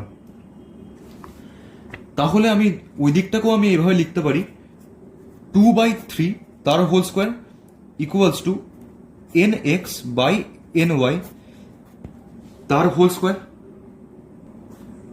এইবার আমি যদি একটা যদি আমি দেখি যে এখানে 2 আর 3, তো এখানে আমার ট্রানজিশনটা যদি আমি দেখি যে 2 থেকে 3, তো E2 এর জন্য E2 তে আমার এনার্জি, তাহলে আমি সেক্ষেত্রে আমি লিখতে পারি এইভাবে যে 2 থেকে 3 এর জন্য ট্রানজিশনটা E3 মাইনাস E2 এর আকারে আমি লিখতে পারি। তো E3 মাইনাস E2 আমি আগের পেজে দেখলাম যে এটার ভ্যালুটা আসছে আমার 0.89, তো এই E3 মাইনাস E2 এটা আমার ভ্যালুটা আসবে 1.89 ইলেকট্রন ভোল্ট। এটা আমার একটা হলো। আরেকটা যদি আমি দেখি যে যদি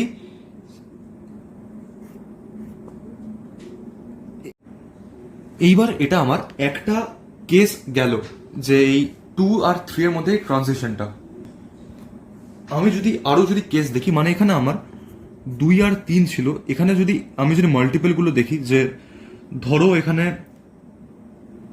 প্রথমে বোথ সাইড আমি 1 দিয়ে মাল্টিপ্লাই করলাম, তাহলে আমার একই থাকছে 2/3। যদি আমি বোথ সাইড 2 দিয়ে যদি মাল্টিপ্লাই করি, বোথ সাইড বলছি উপর নিচে, তো তাহলে আমার হয়ে যাবে 4/6। যদি 3 দিয়ে করি তাহলে আমার হয়ে যাবে 6/9। তো এইরকম এগুলো আরো ডিফারেন্ট কেস। এটা আমার প্রথমে গেল, এটা আমার কেস 1 এর জন্য। তারপরে আমি ধরো নিচ্ছি যে পরের কেসের জন্য আমি ধরে নিচ্ছি যে E6 মাইনাস E4, এই পরের কেসটা আমি নিচ্ছি। তো এইটার ক্ষেত্রে আমার ভ্যালু আসবে E6 মাইনাস E4, তাই তো করে দেখে নিলেই হয়। 0.38 আর 0.85, এটা আমার মোটামুটি 0.4 এর মতনই আসছে। 0.4 আর একটু যদি দিই তাহলে 0.47 ইলেকট্রন ভোল্টের মতো আমার আসছে। এরপরে যদি আমি দেখি আমার থাকছে E9 মাইনাস E6,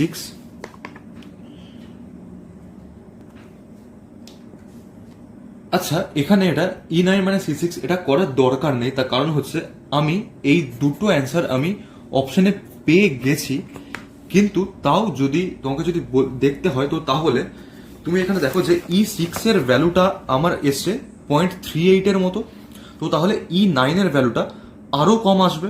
তো তাহলে এদের মধ্যে যদি মাইনাস করি তো তাহলে আমার আর যাই হোক 3 আর 12 তো অন্তত আসবে না।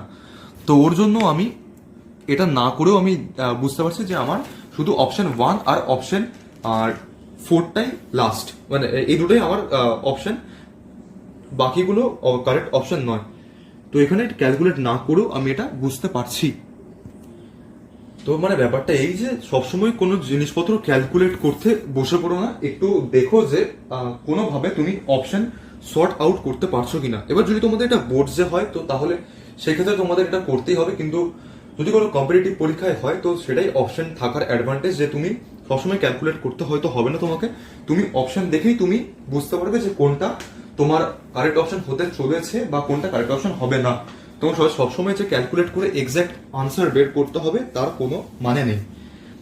এবার যদি আমি টাইম পিরিয়ড আর ফ্রিকোয়েন্সি টপিকটা একবার দেখে নিই।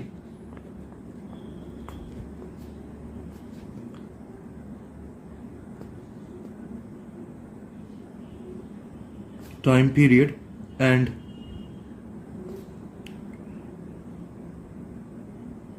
ফ্রিকোয়েন্সি।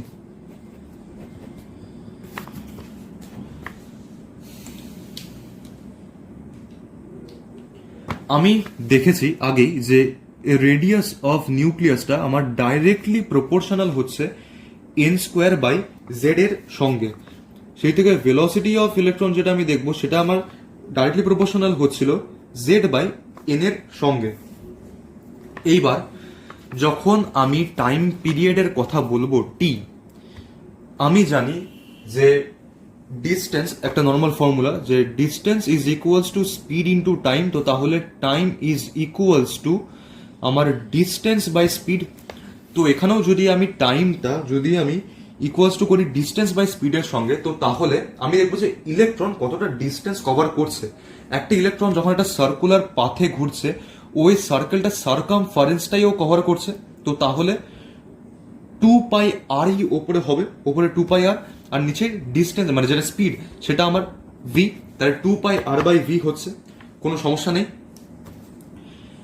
এইবার যদি আমি টিটাকে ডাইরেক্টলি প্রপোর্শনাল আকারে লিখি, এখানে 2টাও কনস্ট্যান্ট, পাইটাও কনস্ট্যান্ট, তো তাহলে টি ডাইরেক্টলি প্রপোর্শনাল আমার হচ্ছে r/v এর সঙ্গে, ঠিক আছে। এইবার আমার কাছে আর ছিল n²/z, আমার কাছে v ছিল z/n। তো তাহলে ফাইনালি আমার কাছে t দাঁড়াচ্ছে, t will be directly proportional to n³/z²। আশা করি বুঝতে কোনো সমস্যা হয়নি। কিভাবে এটা ডিরাইভ করলাম, এটা পরীক্ষার হলে যদি না মনে থাকে তো তাহলে পরীক্ষার হলে এটা তুমি ডিরাইভও করে নিতে পারো, যে টি ডাইরেক্টলি প্রপোর্শনাল টু n³/z²। এবার আমি জানি যে ফ্রিকোয়েন্সি হয় 1/টাইম পিরিয়ড।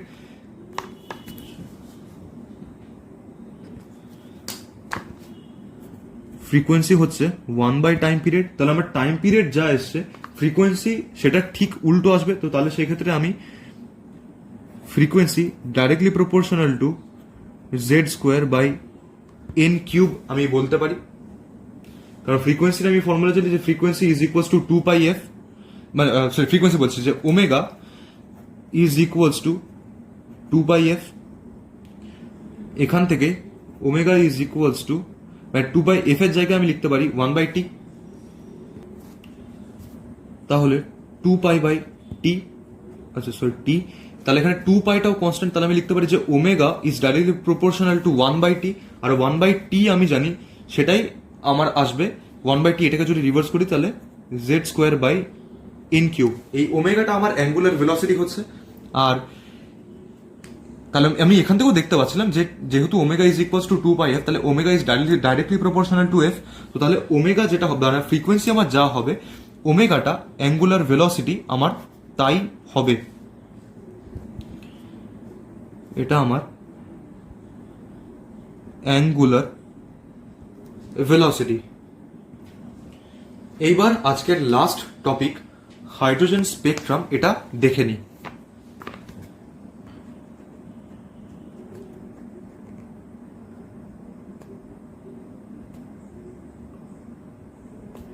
হাইড্রোজেন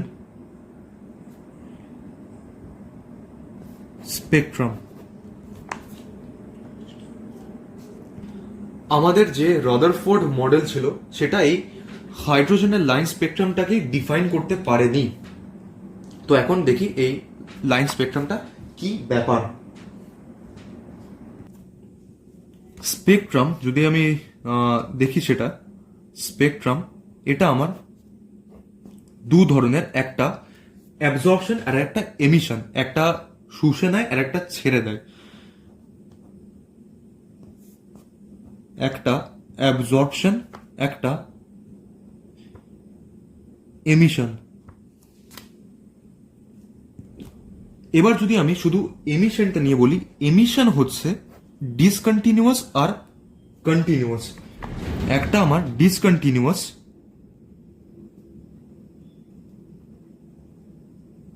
আর একটা কন্টিনিউয়াস। এবার ডিসকন্টিনিউয়াসে যদি আমি ভাগ দেখি, সেইখানে হচ্ছে একটা ব্যান্ড আর একটা লাইন। এখানে এই লাইনটা নিয়েই আমার যাবতীয় কাজ, একটা ব্যান্ড আর একটা লাইন। তো স্পেকট্রামে দুভাগ, অ্যাবজর্পশন আর এমিশন। আমি এমিশন দেখব, এমিশনে আমার দেখবো আমি ডিসকন্টিনিউয়াস আর কন্টিনিউয়াস। ডিসকন্টিনিউয়াসের দুটো ভাগ, একটা ব্যান্ড একটা লাইন। এবার এই স্পেকট্রাল লাইন্স গুলো একবার দেখা যাক।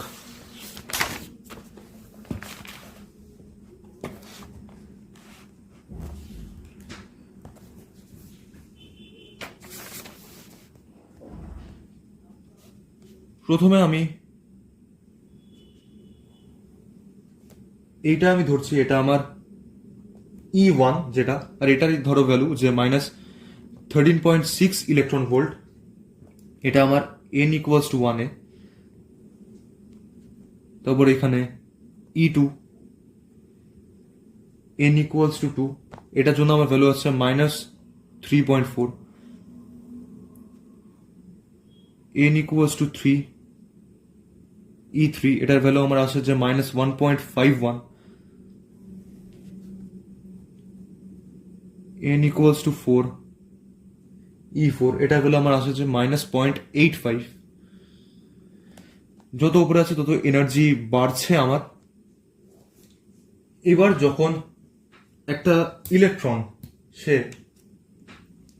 ধরো সে রয়েছে আমার 2তেই ধরো রয়েছে, সে 2 থেকে 1-এ ইলেকট্রনটা নামছে। যদি নামে তাহলে সেই ক্ষেত্রে ও স্পেকট্রাল লাইন ও এমিট করছে।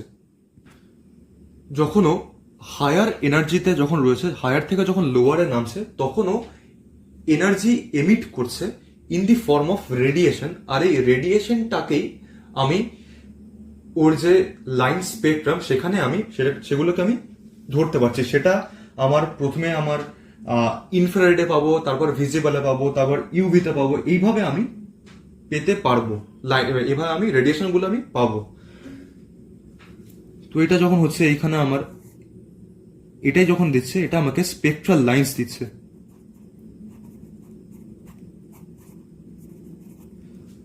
আর যদিও কি বলে, লোয়ার থেকে হায়ারে যদিও যায়, তাহলে সেই ক্ষেত্রে আমি এনার্জিটা আমি লিখতে পারি, এনার্জি চেঞ্জটা E2 - E1। এইভাবে তোমরা আগেও দেখেছো। এবার একটা স্টেটমেন্ট লিখে দিই এটা নিয়ে, যে যখন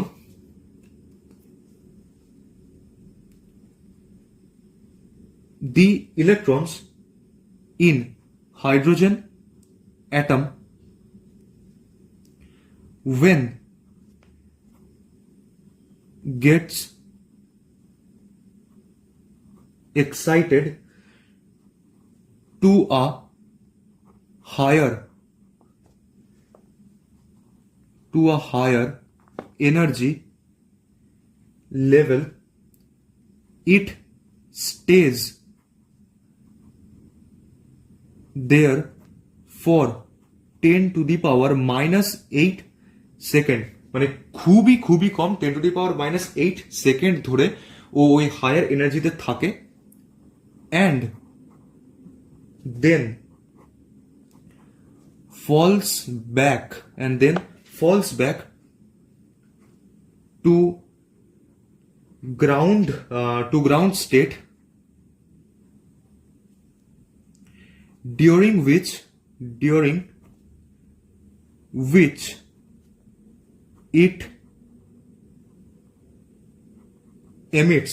it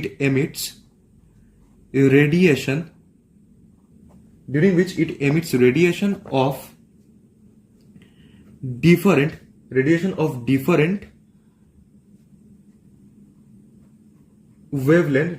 different wavelength which are obtained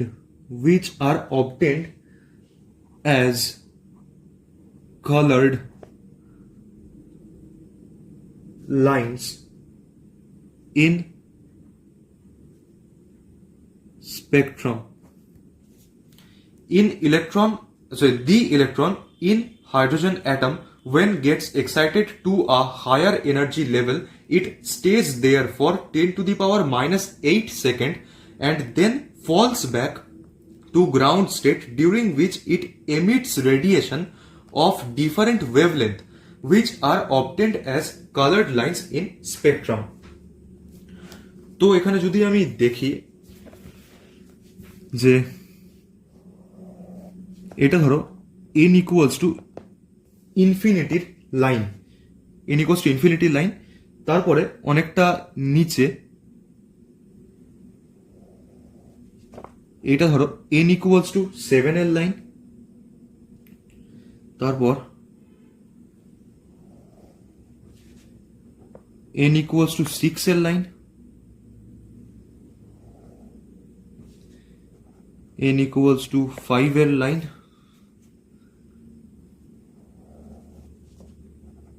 n equals to 4 এর লাইন, n equals to 3 এর লাইন, n equals to 2 এর লাইন, আর n equals to 1 এর লাইন।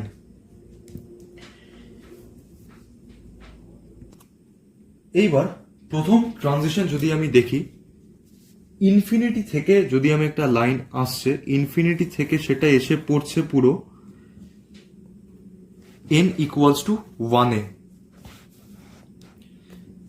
আর একটা লাইন n ইকুয়ালস টু 7 থেকে এসে পড়ছে n ইকুয়ালস টু 1 এ, একটা 6 থেকে এসে পড়ছে n ইকুয়ালস টু 1 এ, একটা 5 থেকে, একটা 4 থেকে, একটা 3 থেকে, আর একটা 2 থেকে 1 এ। যখনই কোনো লাইন যেখান থেকেই আসুক না কেন, ইনফিনিটি থেকে আসুক, 7 থেকে আসুক, 4 থেকে আসুক, 2 থেকে আসুক, এসে যদি ও 1 এ যদি এসে পড়ে, তাহলে আমি বলবো এটা লাইমান সিরিজ, এটা আমার লাইমান সিরিজ।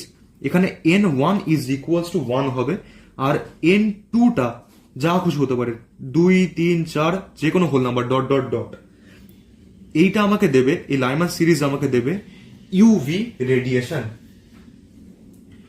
n ইকুয়ালস টু 1 এ এসে পড়লেই লাইমান। এইবার ধরো ইনফিনিটি থেকে এলো n ইকুয়ালস টু 2 তে, 7 থেকে এলো 2 তে, 6 থেকে 2 তে, 5 থেকে 2 তে, 4 থেকেও 2 তে, আর 3 থেকে 2 তে। 2 তে যখন নামবে সেটাকে আমি বলবো বামার সিরিজ।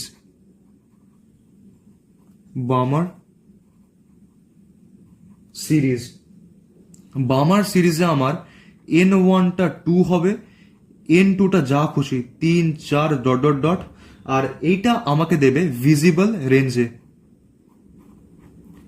মানে আমার ভিপ জিওর রামধনুর রংটা আমি এইখানে পাবো, বামারে পাবো। তারপরে আমার পার্সেন আসবে, ইনফিনিটি থেকে আমি আর লিখছি না, আমি 7 থেকেই দেখাচ্ছি, সেটা আমার আসবে 3 এ এসে পড়বে।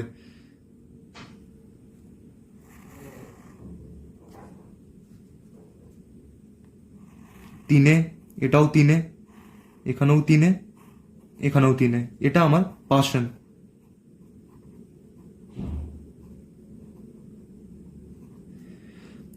পার্সন সিরিজে আমার n1টা 3 হবে, n2টা যা খুশি 4 5 ডট ডট ডট। আর পার্সন থেকে বাকি পরপর যা সিরিজ আসবে এই সবগুলো আমার ইনফ্রারেডে পড়বে। তো আমি সেটা একেবারেই লিখবো, এখন আর আলাদা করে লিখছি না। এটা পার্সন গেল। এবার আমার আসবে ব্র্যাকেট। ব্র্যাকেট 7 থেকে 4-এ নামবে, মানে ওদের 4-এ নামবে অ্যাকচুয়ালি। 4-এ, 5 থেকে 4-এ, 6 থেকে 4-এ, এবার 5 থেকে 4-এ। এটা আমার ব্র্যাকেট।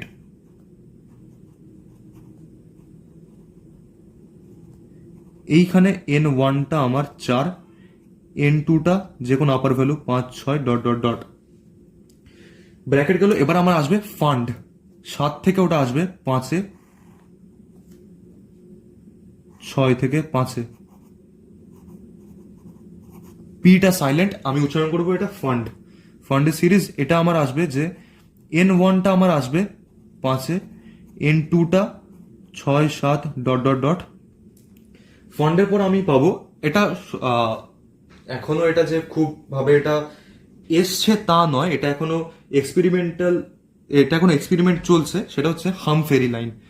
হামফেরি 7 থেকে 6-তে, শুধু হামফেরি, HUMPHERY, হামফেরি।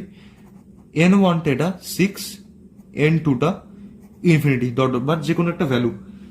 এই আমার পার্সেন থেকে হামফেরি অবধি এটা আমার ইনফ্রারেড, IR। যদি 1-এ এসে পড়ে তাহলে লাইমান, 2-তে যদি এসে পড়ে তাহলে বামার, 3-এ যদি এসে পড়ে তাহলে পার্সন, যদি 4-এ এসে পড়ে তাহলে ব্র্যাকেট, যদি 5-এ এসে পড়ে তাহলে ফান্ড, যদি 6-তে এসে পড়ে তো তাহলে আমার হামফেরি। এইটা হচ্ছে আমার হাইড্রোজেনের লাইন স্পেকট্রাম। আশা করি বুঝতে কোনো অসুবিধা নেই। যেইখানে এসে পড়ছে সেটাকে আমি n1 হিসেবে ধরবো, মানে যদি বামারে এসে পড়ে তো তাহলে আমি n1টা আমি 2 নেব, বামারে যেহেতু নাম্বার 2, তো ওর জন্য আমি n1টা 2 নেব, n2টা যা খুশি ভ্যালু। এবার যদি একটা টপিক দেখি যে total number of spectral lines obtained, সেটা কি হবে? Total number of spectral lines, এটা যদি এটা একটা ফর্মুলা, ডাইরেক্ট ফর্মুলা এটা, আর কিছু না, বেশি কিছু না। এটা যদি আমি দেখি, ধরো আমার n2 থেকে n1-এ ট্রানজিশন হচ্ছে কোন একটা পার্টিকুলার সিরিজে, তাহলে সেক্ষেত্রে আমার ফর্মুলাটাই হবে n2 minus n1 into n2 minus n1 plus 1 divided by sorry 2, n2 minus n1 into n2 minus n1 plus 1 divided by 2। এখানে n2টা আমার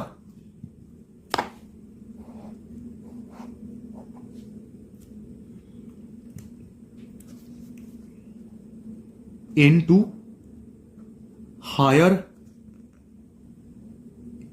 energy level, n1 lower energy.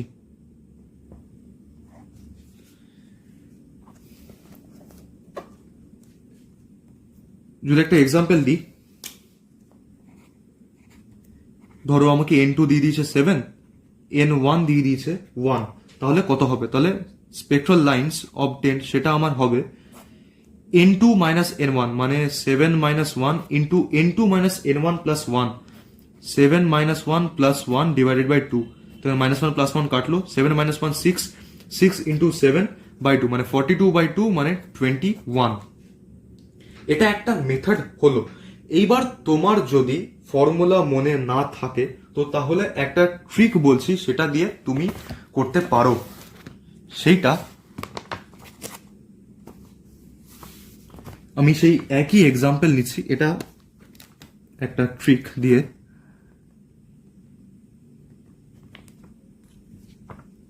একই এক্সাম্পল আমি নিচ্ছি, n2 7 n1 1, আমি এখানে লিখব 7 মাইনাস 1 মানে 6, এইবার 6 5 4 3 2 1 এইভাবে পুরো লিখে দেবো। এই সবগুলোকে আমি প্লাস প্লাস প্লাস প্লাস করে চলে যাব। তো 6 প্লাস 5 11, 11 প্লাস 4 15, 15 3 18, 20 21, তো ইকুয়ালস টু 21 আমার অ্যান্সার হয়ে গেল। এইখান দিয়ে তুমি আর একটা জিনিসও তুমি ইজিলি বলতে পারবে, যেটা তুমি আগের যেটা তুমি ফর্মুলা দিয়ে যেটা তুমি ইজিলি দেখে বলতে পারবে না, সেটা হচ্ছে এখানে প্রথমটা 6 আসবে, তার মানে হচ্ছে আমার মানে 6টা লাইন থাকবে। তারপরে 5 আসবে মানে হচ্ছে আমার বামারে 5টা লাইন থাকবে। তারপরে 4 আসা মানে হচ্ছে পাঁচজনে আমার 4টে লাইন থাকবে। তারপরে 3 আসা মানে আমার ব্র্যাকেটে 3টে লাইন থাকবে। 2 আসা মানে আমার ফান্ডে 2টো লাইন থাকবে। 1 আসা মানে আমার হামফেরিতে 1টা লাইন থাকবে। এইটা তুমি এই একটা ট্রিক দিয়ে তুমি দুটোর তুমি জিনিস তুমি বের করতে পারবে। সেটা কতগুলো রেসপেক্টিভ সিরিজে কতগুলো লাইন সেটা তুমি বের করতে পারবে, আর total number of spectral lines সেটাও তুমি বের করতে পারবে। তাহলে ধরো সেভাবে একটা যদি কোশ্চেন দিয়ে দিই, n ইকুয়ালস টু 6 থেকে তোমাকে বলেছে n ইকুয়ালস টু 2 এর ট্রানজিশন। 1 নম্বর তোমাকে বলেছে টোটাল লাইন্স। টোটাল লাইন্সের জন্য আমি এখনই দেখলাম যে যেটা আমি করবো সেটা 6 মাইনাস 2 আমি করব।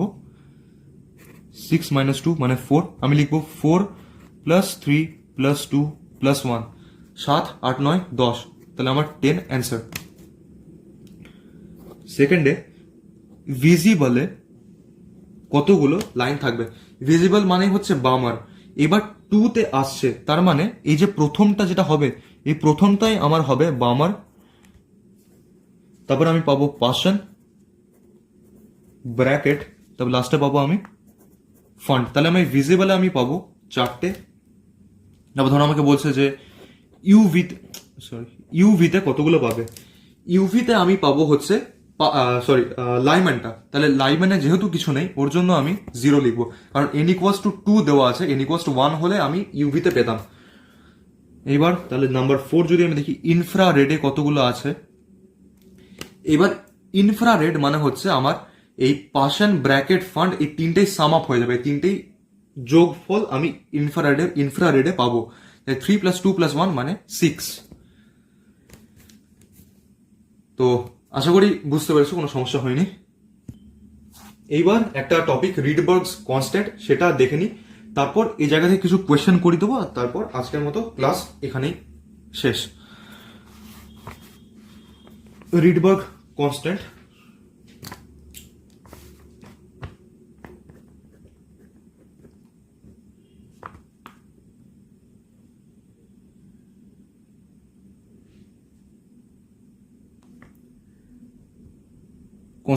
Rydberg formula.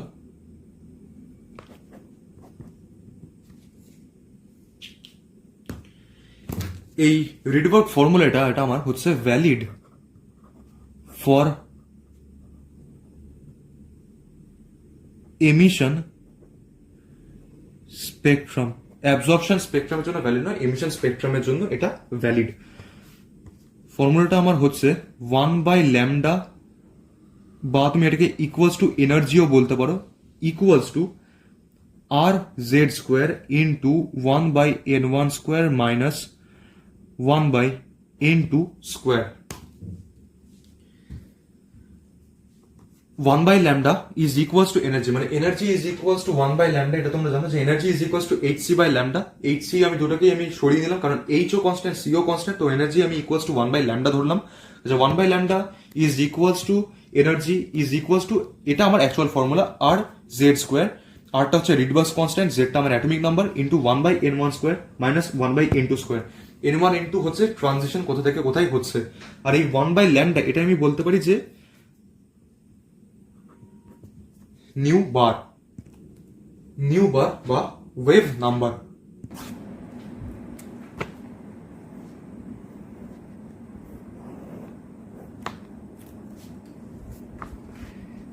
আরটা হচ্ছে আমার Rydberg constant, RYDBERG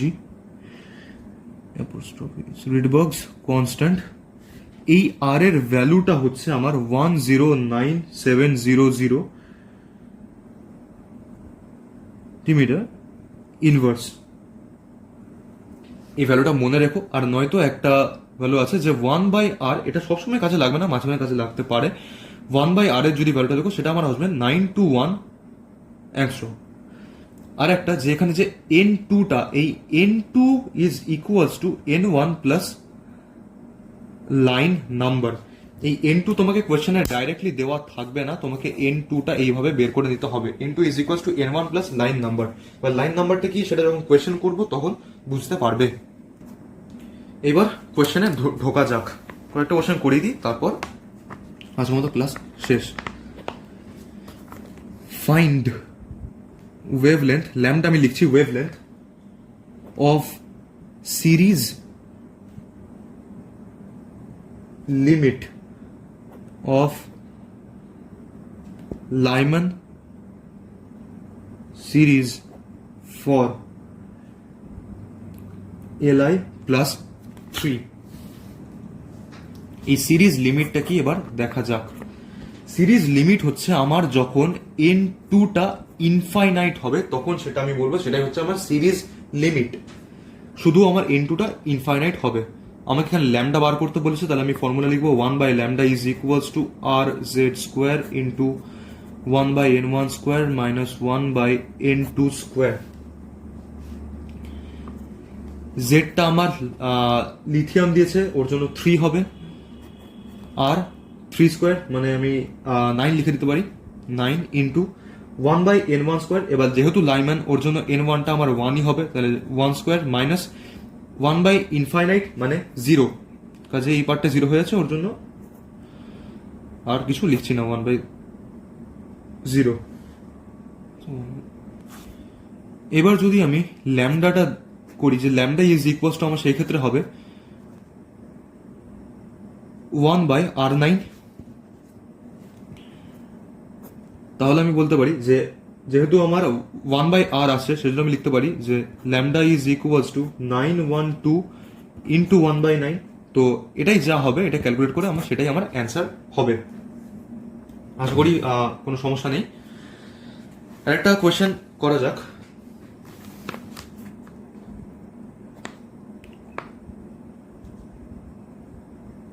For the given transition of electron, obtain the relation between λ1, λ2 and λ3। এইখানে আমাকে যেটা দেখিয়েছে এটা আমাকে E1 বলেছে, এটা E2, এটা E3। এই ট্রানজিশনটা আমাকে বলেছে λ1, এই ট্রানজিশনটা আমাকে বলেছে λ2, এই ট্রানজিশনটা আমাকে বলেছে λ3। এটা JEE মেন্সের 2025-এ এরকমই একটা কোয়েশ্চেন এসেছিল। For the given transition of electron obtain the relation between λ1, λ2, λ3। আর আমাকে এটা দিয়েছে। এইটা এখানে আমি করব যে এইভাবে, প্রসেসটা দেখানো এটা কিভাবে করব। প্রথমে আমি E3 মাইনাস E1 করছি, আমি এইটার জন্য আমি নিচ্ছি E3 মাইনাস E1, এটাকে আমি নিলাম। সেইটা আমার ইকুয়ালস টু হবে, এই E3 মাইনাস E1 আমার ইকুয়ালস টু হবে E3 minus E2 plus E2 minus E1। এই গোটা E3 মাইনাস E1 এটা ইকুয়ালস টু হবে E3 মাইনাস E2 এর সঙ্গে, E3 মাইনাস E2 এর সঙ্গে, আর প্লাস E2 মাইনাস E1 এর সঙ্গে। এইখানে এটা আমি লিখতে পারি HC/λ3, কারণ এইটাতে আমার ট্রানজিশন হয়েছে λ3 এর। এটা আমি লিখতে পারি HC/λ1, এখানে আমার λ1 এর ট্রানজিশন হয়েছে, প্লাস HC/λ2 এর ট্রানজিশন আমার এটাতে হয়েছে। তো HC সব জায়গায় কেটে যাচ্ছে, এদিকে 1/λ3, এদিকে 1/λ1 প্লাস 1/λ2। তো এখানে যদি এলসিএম হয়ে যায় ল্যামডা 1 ল্যামডা 2 এর ল্যামডা 2 প্লাস ল্যামডা 1, আর এদিকে সরি এদিকে ল্যামডা 3 ছিল আমার। তো তাহলে আমি বলতে পারি যে lambda 3 will be equals to lambda 2 plus lambda 1, sorry lambda 3 now 1 by lambda 3। তো তাহলে আমি বলতে পারি যে lambda 3 will be equals to lambda 1 lambda 2 lambda 1 plus lambda 2। আশা করি বুঝতে পেরেছো কিভাবে করবো এটা, এরকম টাইপের কোয়েশ্চেন। এবার আর দুটো কোয়েশ্চেন দেখে নি।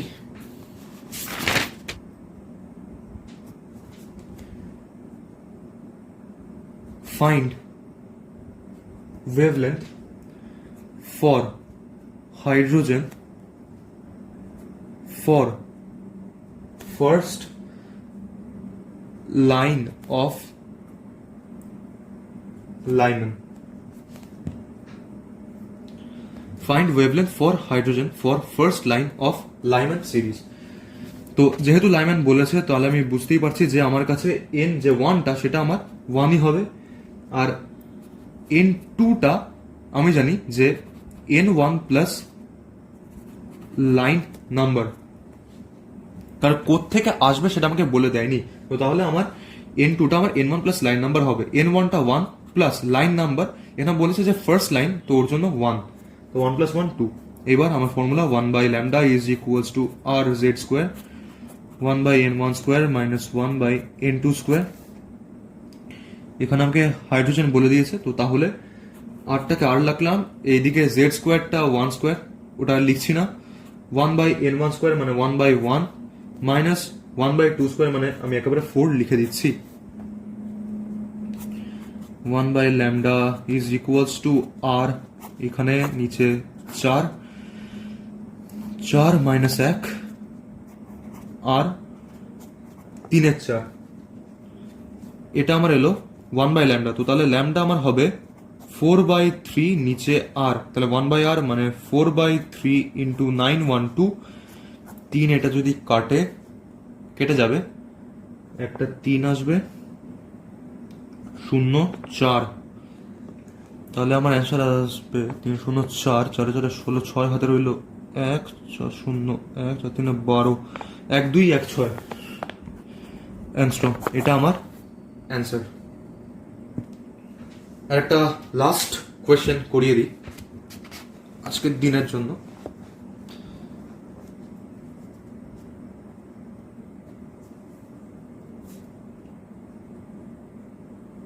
Find the ratio of lambda maximum and lambda minimum for Balmer series. Find ratio of lambda maximum and lambda minimum for Balmer series. এইবার একটা জিনিস জেনে রাখো যে ল্যামডা ম্যাক্সিমাম যখন বলবে এইটা মানেই হচ্ছে আমার যে ডেল্টা ইটা এটা মিনিমাম হবে, চেঞ্জ ইন এনার্জিটা আমার মিনিমাম হবে। আর যখন আমাকে ল্যামডা মিনিমাম বলবে তখন ডেল্টা ইটা আমার ম্যাক্সিমাম হবে। তো এবার যদি আমি দুদিকে দুটো কেস যদি আমি দেখে নিই, তো প্রথমে নিচ্ছি n1টা সব জায়গায় 2ই হবে, আর n2টা এই কেসে আমি 3 ধরলাম। এই দিকটা আমার ল্যামডা ম্যাক্সের জন্য, যখন ম্যাক্সিমাম হবে তখন চেঞ্জ ইন এনার্জিটা মিনিমাম হবে, তো ওর জন্য n2টা জাস্ট ওপরের যেটা আমার কি বলে শেল থাকছে সেটাকেই আমি নেব। কাজে আমি n2টা আমি 3 নিলাম আর n1টা আমার 2, কারণ যেহেতু আমার ওর জন্য 2, আর মিনিমাম হওয়ার জন্য যেন মিনিমাম যেন হয় তো ওর জন্য n2টা 3। আর সেদিকে আমি এদিকের কেসটা একবার লিখেই দিই একেবারে, n1টা আমার 2 আর n2টা আমার এই ক্ষেত্রে হবে ইনফিনিটি, কারণ যেহেতু ডেল্টা ইটা ম্যাক্সিমাম। তো সেখান থেকে আর জেড স্কোয়ার এটা 1 বাই n1 স্কোয়ার মানে 1 বাই 4 মাইনাস 1 বাই 9, এটা আমার আর জেড স্কোয়ার, নিচে 36 এলসিএম 9 মাইনাস 4, তাহলে আর জেড স্কোয়ার 5 বাই 36। তো এটা তো আমার 1/λ। যদি আমি শুধু ল্যামডার জন্য যদি আমি করি তাহলে আমাকে লিখতে হয় 36/5 আর নিচে আর জেড স্কোয়ার। এখানে আমাকে জেডটাও বলে দেয়নি, জেডটা নিশ্চয়ই কেটে যাবে যখন রেশিও করব, কাজে আমি এটাকে এরকমই রেখে দিলাম।